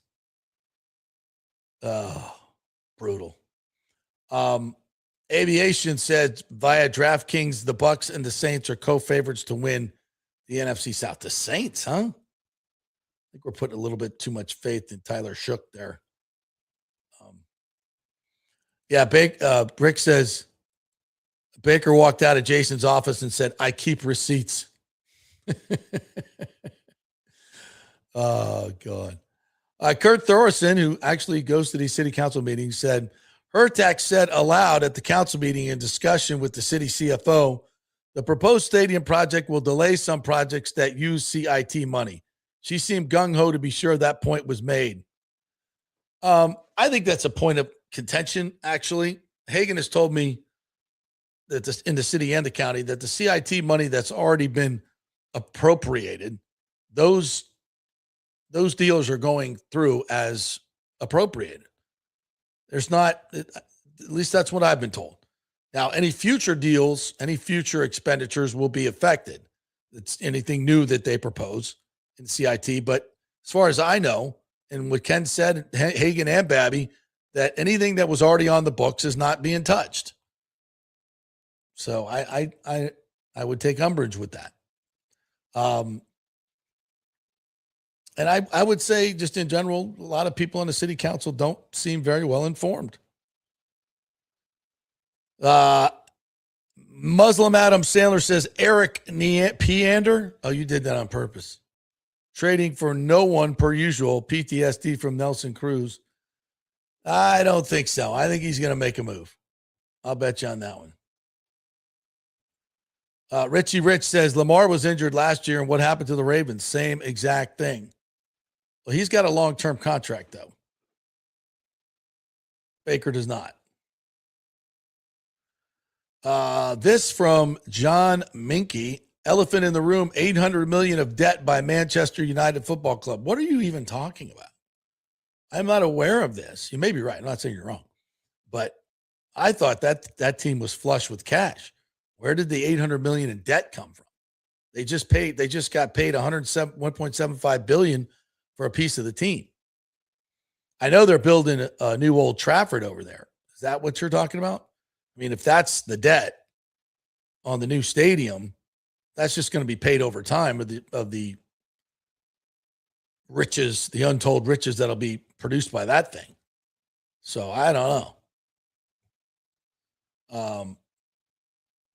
I'd have to check on that. Richie Rich says Manchester United's total financial liabilities approach 1.3 billion pounds, driven by long-term borrowings, a revolving credit facility, and substantial unpaid fees. I was unaware. Richie Rich. Did they not get a crap ton of money in that sell-off?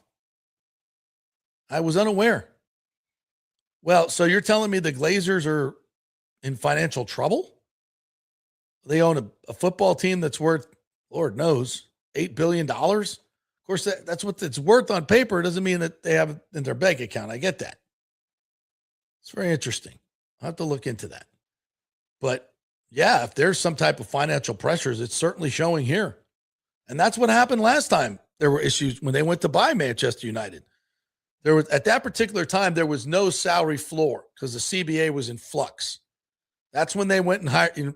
Gruden wanted to go free agents, bring in more free agents, spend more money. And the Glazers was like, that's not happening. When John got fired late, remember that? Like weeks after the season, he wanted, the reporting is he wanted free agency. And I've been told this many times. He wanted to go get players. And the Glazers was like, nah, we're going to go draft. We're going to go young. He's like, well, I'm out of here.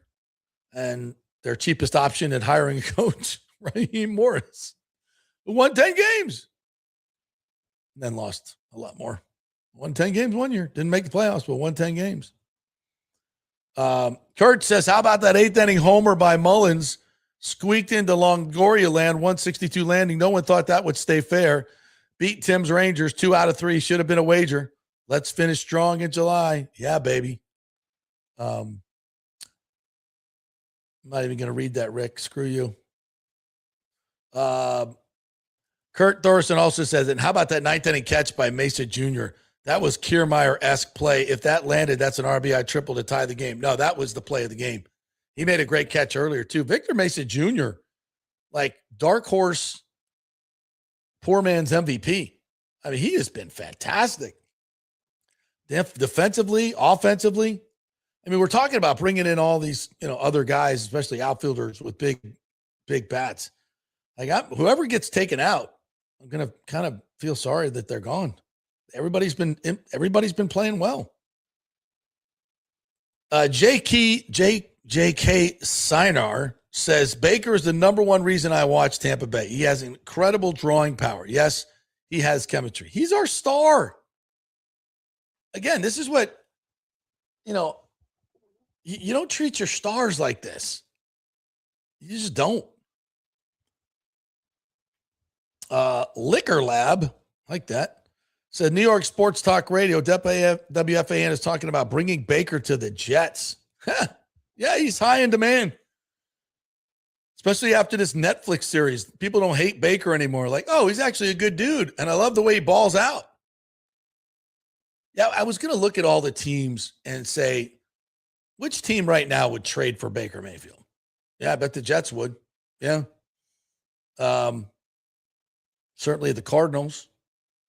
There'd be quite a list, I think. Quite a list.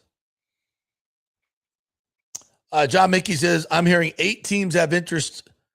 Go ahead and trade Baker now and Vita crush the team and start the rebuild. That's the thing. We don't need a rebuild.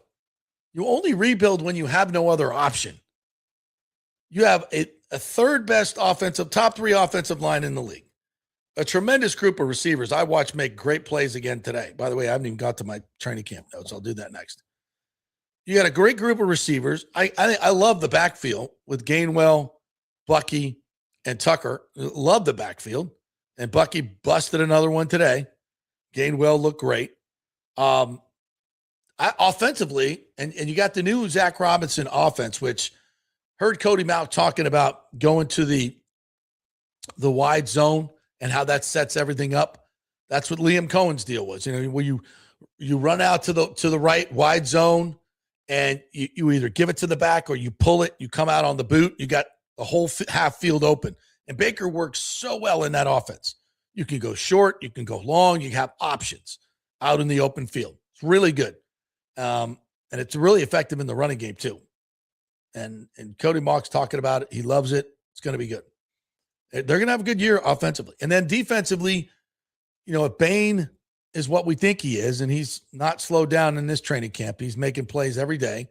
You got a new linebacker core, which I think is going to be a huge upgrade from last year. I shouldn't say huge. I think it's an upgrade. Anzalone's going to be good. Trotter looks the part. Really looks the part. But they'll probably play a lot of dime packages, though.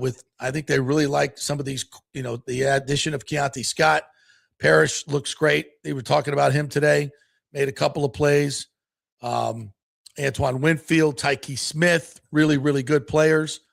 Still you're worried about Ben Morrison. And then Zion, hopefully, will play aggressively this week. All right, we're going to take a break. When we come back, I'm going to talk a little bit about that. And I got some more sound from some of the guys talking about the changes on defense and some of the cool things going on offense. Hey, we're brought to you by the Golden Diamond Source. It is still Christmas in July, the last day for that. Get on over there. Check out all the specials they got going with their Christmas in July promotion. They've got real diamonds over there, 5, 10, 20 karat diamonds. Check it out. Everything you need in that superstore. That is the Golden Diamond Source. 0% interest if you want to buy that big diamond for your girl.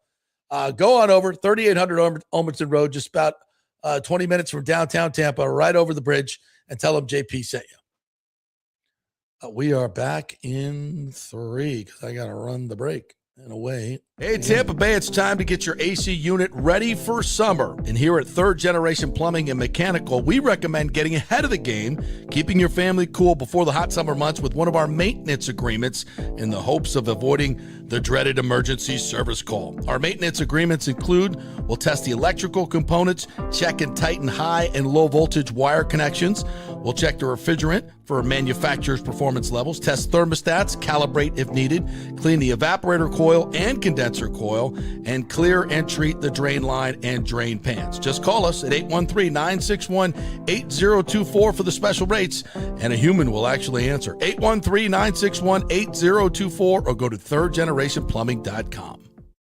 Hey, the Golden Diamond Source wants to be your family jeweler, so don't wait any longer to find that one-of-a-kind perfect engagement ring for that special someone in your life. At the Golden Diamond Source, they can design anything you want personally. The Golden Diamond Source can help you trade in your old broken jewelry and use it towards a new purchase as well. And with gold prices at record high, now is the best time to do it. They only sell natural diamonds at the Golden Diamond Source, so if it's a real love, it should be a real natural diamond. Don't start your relationship with a fake diamond. Bad idea. And with the Golden Diamond Source first-time buyer program, you can learn all about the 4 C's in all the different shapes and styles. And they are able to show you a huge selection of inventory to choose from. And don't forget, 0% financing for up to 5 years. If you finance $5,000, it's only $83 a month. Make sure it's a Golden Diamond Source diamond, 3800 Olmerton Road, always online at goldendiamond.com. It's a love you give only at Golden Diamond Source. Hey, JP here for Genesis of Tampa and the Murphy Auto Group. I think the best way to experience a business is to use that business. And I just did at Genesis of Tampa. Just bought a GV70, a 2023, and it feels and drives all new. It's an absolutely fantastic car. The technology, the comfort, and the price, absolutely outstanding. Frankly, I never thought I could get into a car like this, but they made me a deal I could not refuse. And I also get the VIP service where you can just drive right up, their pit stop service. They'll top off all the fluids, make sure your air in your tires is good, new wipers if you want them. If you need extended service, they will come to you, bring you a courtesy car, and then bring your car back. What more do you want? The experience was just VIP all the way. And you can get that at Genesis of Tampa. And don't forget, you can get extended warranty, which I did. So I have worry-free miles up to 100,000, and all they do is just take it in. Actually, I don't have to take it in. They come to me. It's perfect. It's Genesis of Tampa right there, 801 East Bears Avenue. right off of 275. Go see him and tell him JP sent you. Ciao, Paolo Tini here, owner of Caffè Paradiso, voted number 3 People's Choice Award on Open Table. I want to thank all our loyal family of customers that have been enjoying our great traditional Italian dishes we make from scratch every day. It's a great family story we're proud of. Our family moved from Rimini, Italy in 1984. My dad, Caesar, started Donatello, and that's where I got the start in the restaurant business. I started Caffè Paradiso on South McDill in 1995, and we've been there ever since. From our traditional ossobuco, a veal slow roast for 4 hours, to our daily fresh catch, the Gruppo Paradiso, with a piccata sauce and lobster claw meat, homemade pasta like lasagna, farfalle salchicha, which is a bow tie pasta homemade with fresh sausage. Hold on a minute, JP's favorite. I love it. So come and have a glass of wine with me on South McDill. Get a reservation on Open Table and see all our 5-star reviews. Ciao, see you soon at Paradiso. Let's go. Right now, back to the show on FanStream Sports. All right, well, welcome back to the JP Peterson Show. Here's we roll on this Football Friday as Buccaneers camp is underway. 3 days. Today was the hottest by far, folks. It was a smoker, but we love it. Absolutely love it out there. Watching practice. What a privilege to be able to get up close to those guys and take all that in. I absolutely love it. You'll never hear me complain about being out of training camp. If that's my job, I love it, boys and girls. Absolutely love it. All right, we're going to get to some more Antoine Winfield Jr. And some other sound from today. Cody Mauch was really, really good. Dropped a few F-bombs. So I want to get to some of that. Some observations today. Chris Godwin, I said this a lot, but he looks like almost when he was a rookie. He's so explosive. He's always in the right place. Baker loves going to him. He's going to get a crap ton of targets this year. I think the over on his yardage is like 675 for the year. Blast that. If he stays healthy, he's gonna fly right by that. Ted Hurst, I continue to like the way that just watching him play. You know, he went to Georgia State, so you kind of worry about if it's too much for him.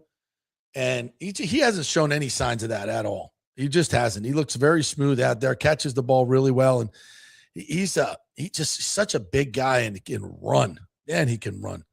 Really enjoy watching him play out there. Abuka is having a great camp, and the signature play of the day, 11 on 11, where Baker kind of faded to his left to buy a little bit of time, and then off his back foot, he throws just this beautiful arcing ball over the top of the corner. Forgot who was on that, into Abuka's arms, and he takes it the rest of the way, about a 70-yard touchdown. Absolutely tremendous play by him. Baker just throwing lasers after lasers. Parrish had a couple of really good plays, Jacob Parrish, and you'll hear Tyke talk about him. So those were some of the standouts today. All right, I'm going to play a couple more things here. Here's Antoine Winfield Jr., talking about second-round pick Jeremiah Trotter, the running back, and the chemistry among the defensive backs. Yeah. He's an athlete. Like, he's one of those guys who's like, okay, this guy, I mean, he's fast, he's big, he's physical. He can cover running backs, receivers, tight ends well. So he's gonna have a great role in our defense. So moving pieces in the secondary, a lot of versatile new additions. Has that helped you maybe play a little bit more free so far in the spring and in training camp? 100%. I think so.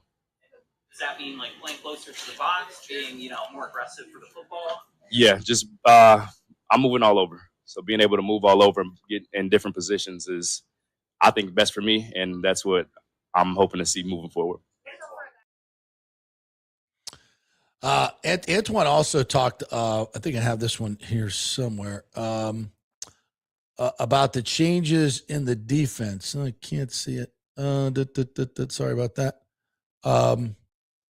He basically, I asked him about the scheme changes because Bowles has alluded to that. And he I don't know if he used the word significant, but something like that.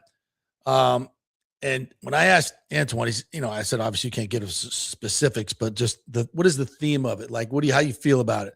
And you heard him say he's moving around a lot. I think he's going to be a big part of this. And I think it's it's just being more aggressive in the secondary. I think they're going to play a lot more. If they play zone, it's going to be a more aggressive zone. Thank God, because their zone has been so passive. And then man-to-man, just not playing safe, like taking chances. I think they've always coached these guys to, make sure you make the tackle. If we'll give up a 7-yard gain if you make the tackle. And instead of being more aggressive, if there's a time to jump a route and go on a pick six, go get it.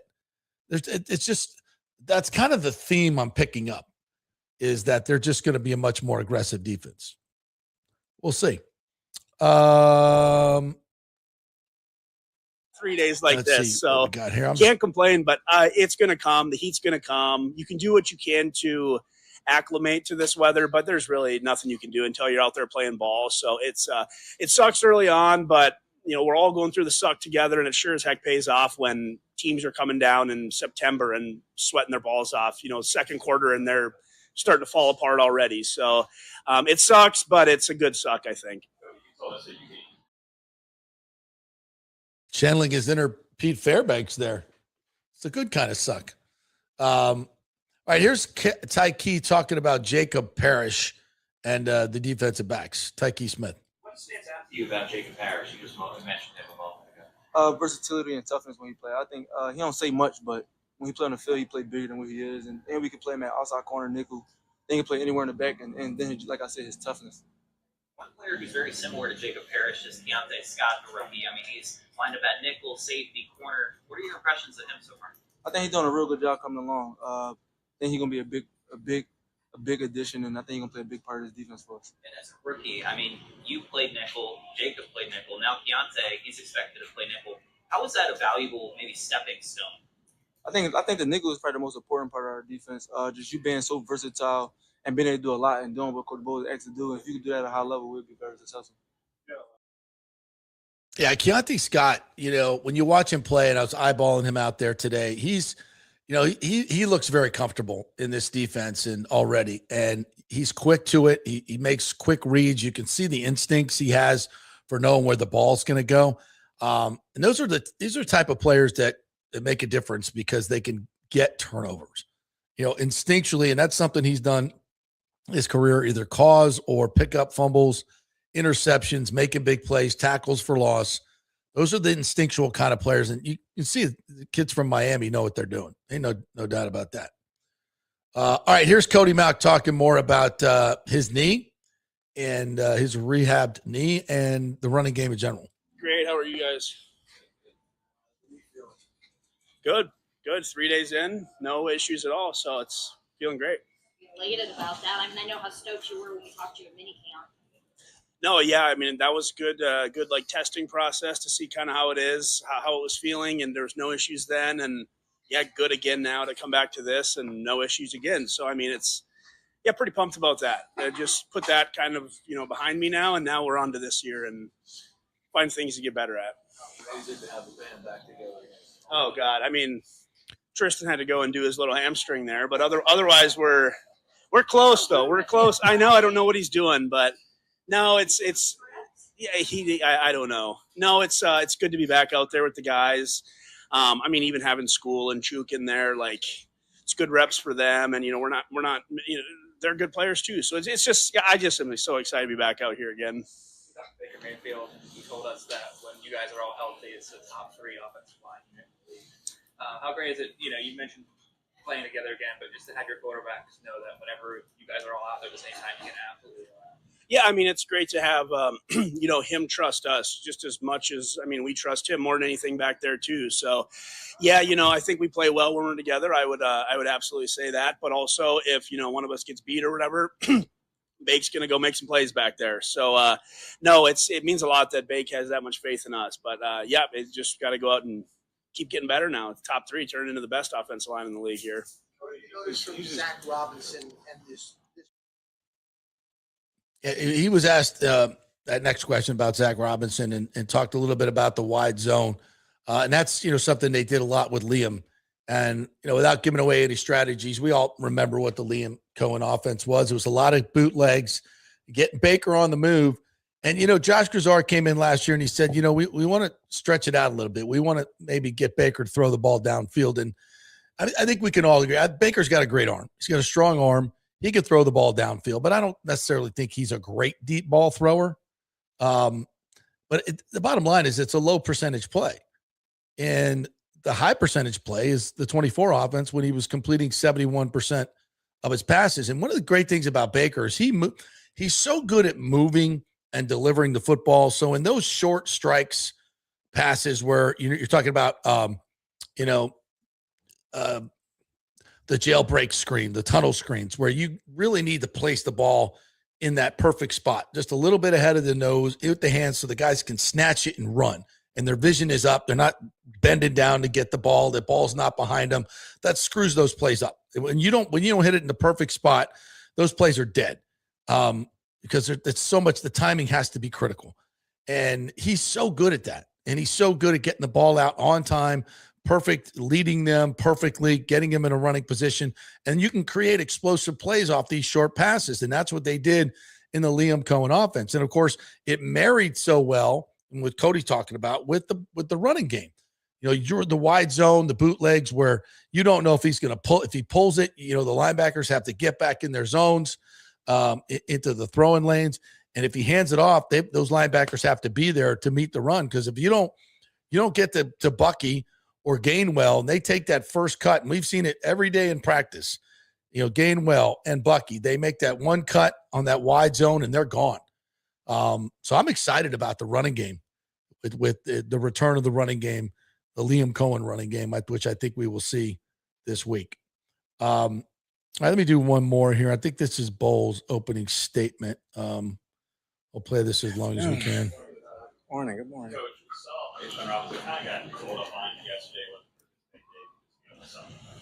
No, him and Chris, we have them slated for days when they don't practice, and today was Ashawn's day. Todd, quarterback had a few things to say yesterday. I'm sure you heard your reaction to that. I didn't have a reaction. He had a few things to say. He said it. We were all about ball today, and we moved on.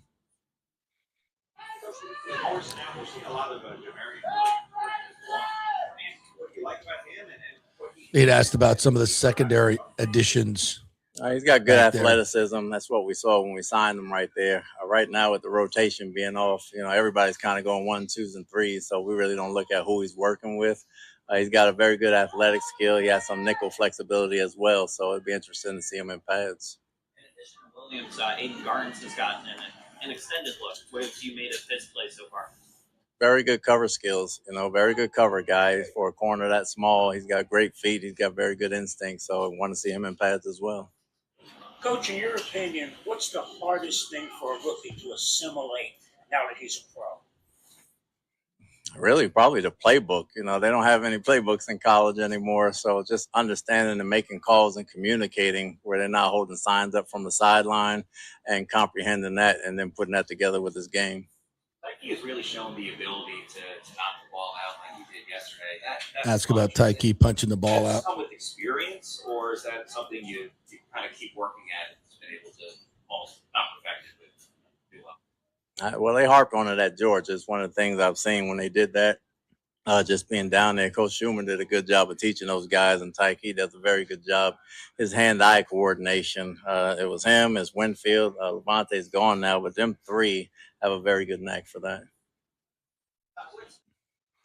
All right, it's Todd Bowles to begin practice today, talking about some of those defensive backs. All right, let's get back to your comments. Appreciate you guys jumping in here. We will do our VI Petermans first and get to your comments. I think we've read most of them here today.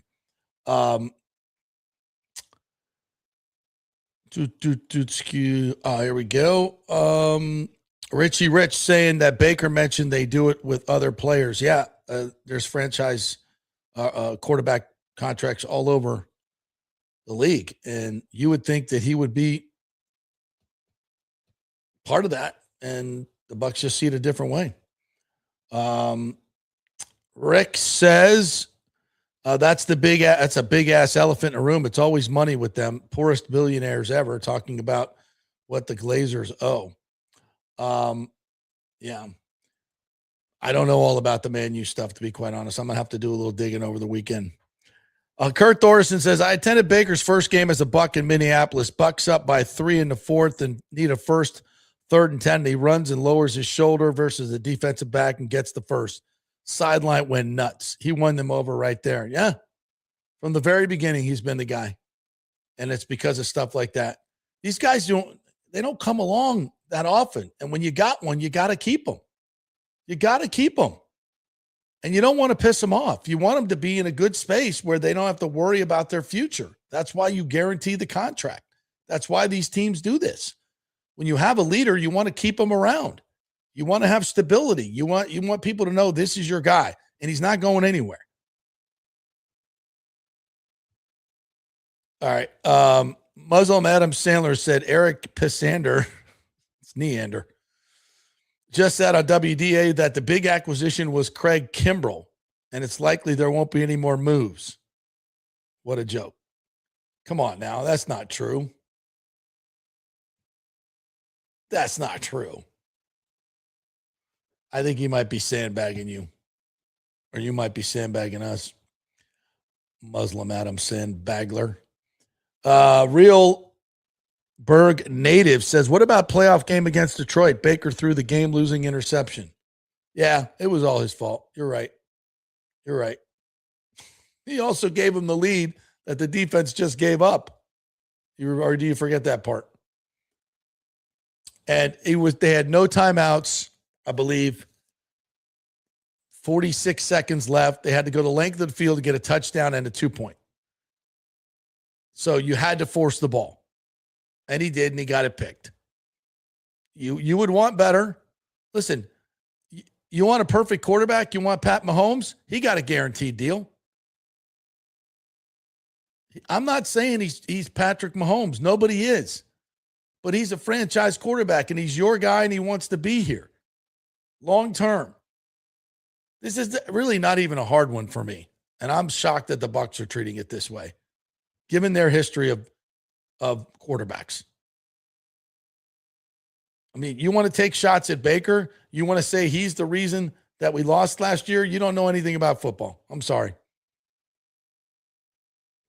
Michael LaRue says Bucs can tag Baker, but he does not have to sign the franchise tender. So he can essentially hold out as long as he wants without getting fined because he won't be under contract. That's Baker's leverage. Exactly. Who wants to go to all that mess? It's not needed. You're just trying to cheap out here and not have to pay a lot of upfront money. Maybe you don't have the cash flow. It's just, I'm sorry. In my tenure of covering this league, and I think a lot of the guys, the old heads over there, would back this up. Do you see other franchises not franchising their quarterback, giving them a franchise quarterback contract? No, you don't. Do you see other franchises extending a 500 coach for a 5th season? Which is what Todd Bowles is when you throw in the playoffs at 1-3. No, you don't. Mike Evans wanted to be here a Buck for life, and he left for way less money and went across the nation. The free agent pickups by this team were not of the highest caliber. They were the C-level guys. We cheaped out on that too. And a team that, again, I think has a really good chance to win the division. If you're in this situation, most ownership groups in this situation are looking for ways to be buyers. It's almost like we're sellers. You're the favorite to win your division, and you're not going to pay your best defensive player or your best offensive player, or at least your most valuable. I mean, we could argue about Tristan Wirfs here. He's your quarterback. So listen, you can make all the economic arguments. We get it. You can franchise him, right? But it's the message you're sending to your team and to your franchise quarterback and to your best defensive tackle and your best offensive tackle. All of these contract problems have been down to the wire, hold-ins. You're not getting a deal. You're not getting a deal. It's the reverse of Oprah. St. Pete Pat says, based on what quarterbacks are getting paid right now, you have to go between 52 and 53 for probably 3 years for Baker. Yeah, that's the market rate. Pay it. You underpaid quarterbacks you've never paid a real quarterback wage. At some point, you got to do it if you want to play with the big boys.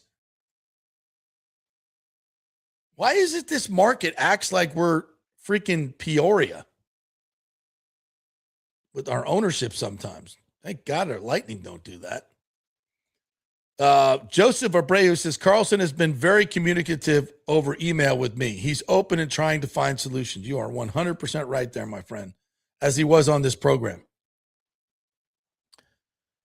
Let's see, another one. SLR says, assuming the franchise tag is around 50, the Bucs decide to tag Baker will accelerate the dead money they owe him and drive his cap hit to around $80 million. I don't see him doing that. This is what Baker referred to yesterday. Now, the Bucs are telling us through certain channels that that's not a problem. They can just redo other contracts and spread out the dead money in other places. But it does give you less flexibility in bringing in other players. You can't deny that. You can't, you can keep creating cap space to a point. When you're redoing other contracts, then you run out of contracts to do that for. So there is a point. It's not unlimited. But if you want to stretch, at times that you want to stretch, and to me, this should be a time you should be stretching because you're a favorite to win the division. You got a guy who can win you a Super Bowl in his quarterback, in my opinion. Sam Darnold can do it. Baker Mayfield can do it. So let's get the rest of your – and you got to have Vita Vea to win anything. Like, this stuff is mind-boggling to me. Alejandro, one of our BIP Petermans, says, okay, Petermans, I have a legit question for you about how you feel about Craig Kimbrell being with the Rays. I've heard people while at the game say DFA him, but he's been good for us. He has a 3.18 ERA. Well, if one of our commenters is to be believed, that's our big pickup. I think he's been okay. He's been okay. As much as you can expect for a guy that you got for nothing. Yeah. I don't think he's been terrible, and he's been okay. He's our B list. He goes in when we're behind. I think he's done an okay job.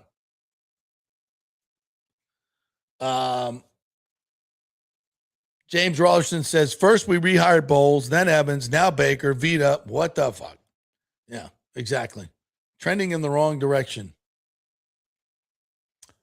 Rick says, we're still waiting for the Glazers to come out and support Todd as coach. Maybe Stroud missed the text about Baker contract. I don't know. I think they've supported him by not firing him. Kurt Thorson says, CFO responded in confirmation with their statement. City council is so difficult. Yeah. I don't think it's going to matter, though, because I think we're going to get Carlson's vote. Casey Eagle said Mesa Jr. should be our center fielder of the future. He's certainly playing his way into that. Alejandro says the Tigers scratch Casey Mize from Friday's start. Possible trade for the Rays since we need pitching. See how it goes this weekend and make a splash before the deadline. Yeah, I think they're going to make moves. Buck Skull Game says no. Ray's not making no moves. Double negative. Fired and fined. TJC says, let's make sure we understand that any report about a 2-year, $50 million offer is an extension of an existing agreement, which means he's on a 3-year, $42.5 million deal. Current, not restructured. Okay, so you're talking about an extension. Okay, we'll see. TJC continues. See, what we need to do is agree to a 4-year restructured deal, okay, which starts now. Move money into his current deal to bring him to $50 million. Then the extension of 3 years, fully guaranteed at $50 million. Yeah. So basically, it's this year, add a little sweetener. So he's making what, 4? So 9 this year. And then 1/5. So that's 159 guaranteed. That's less than Purdy got. And you've got him basically guaranteed money for 4 years. That seems really doable. But evidently, according to Baker, they're not even close to that.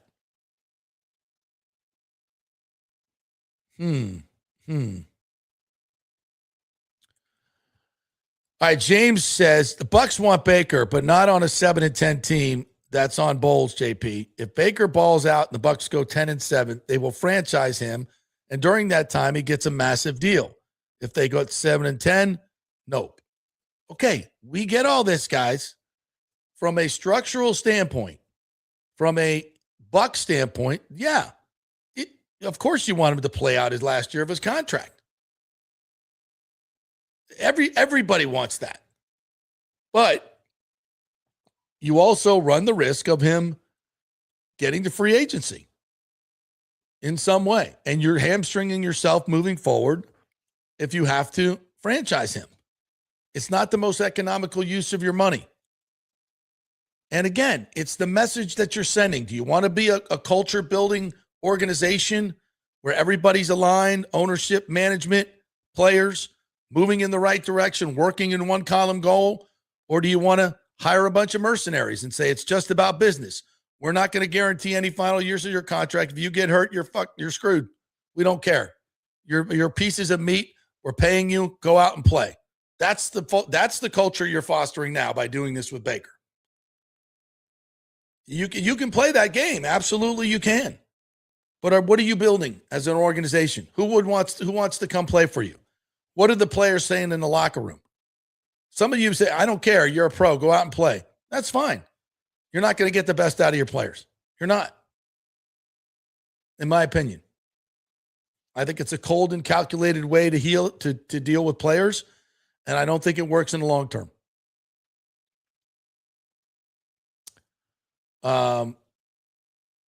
James says, Scott Reynolds says, Buck franchise Bake and sign him. Matty Matera on another planet says Baker's not worth a new deal. Really? Do we mention O-line injuries or Baker's injuries or a stiff for a backup? Yeah. Again, you guys, if the Bucs are looking at this like Baker hasn't proven himself, I think that is completely ridiculous. All right, last one. Kurt says, when Baker's done with Zach Robinson, Zach will get a head coaching gig and we'll need a quarterback one. Baker is the head coach maker. Ain't that the truth, man? Ain't that the truth? All right, guys. What else? We got any more here? From Adam Schefter, the team isn't happy about the way he spoke about the organization. Well, you brought that upon yourself, in my opinion.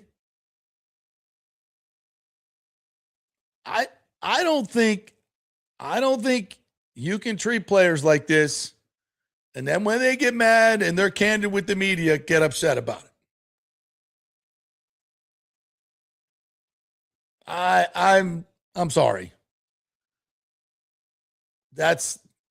You brought that upon yourself by making this decision. That's my opinion. That's just one man's opinion. I think it's shared by a lot of people. I think it's shared by a lot of fans. I think it's shared by a lot of people in this business, a lot of players, certainly. Yeah.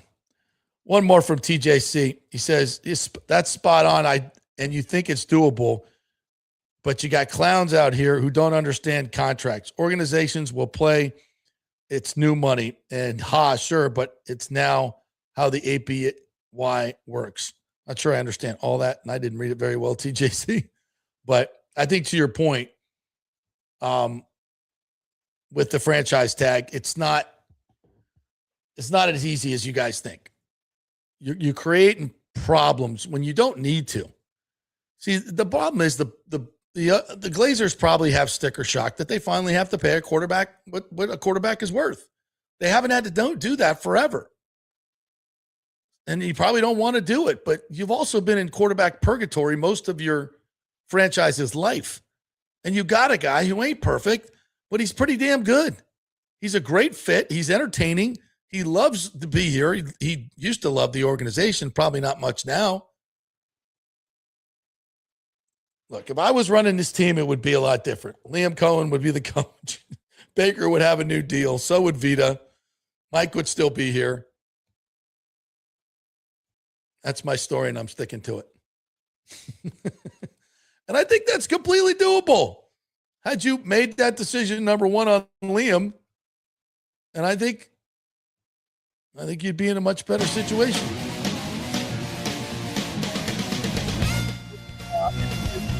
Thank you all for being a part of this all this week.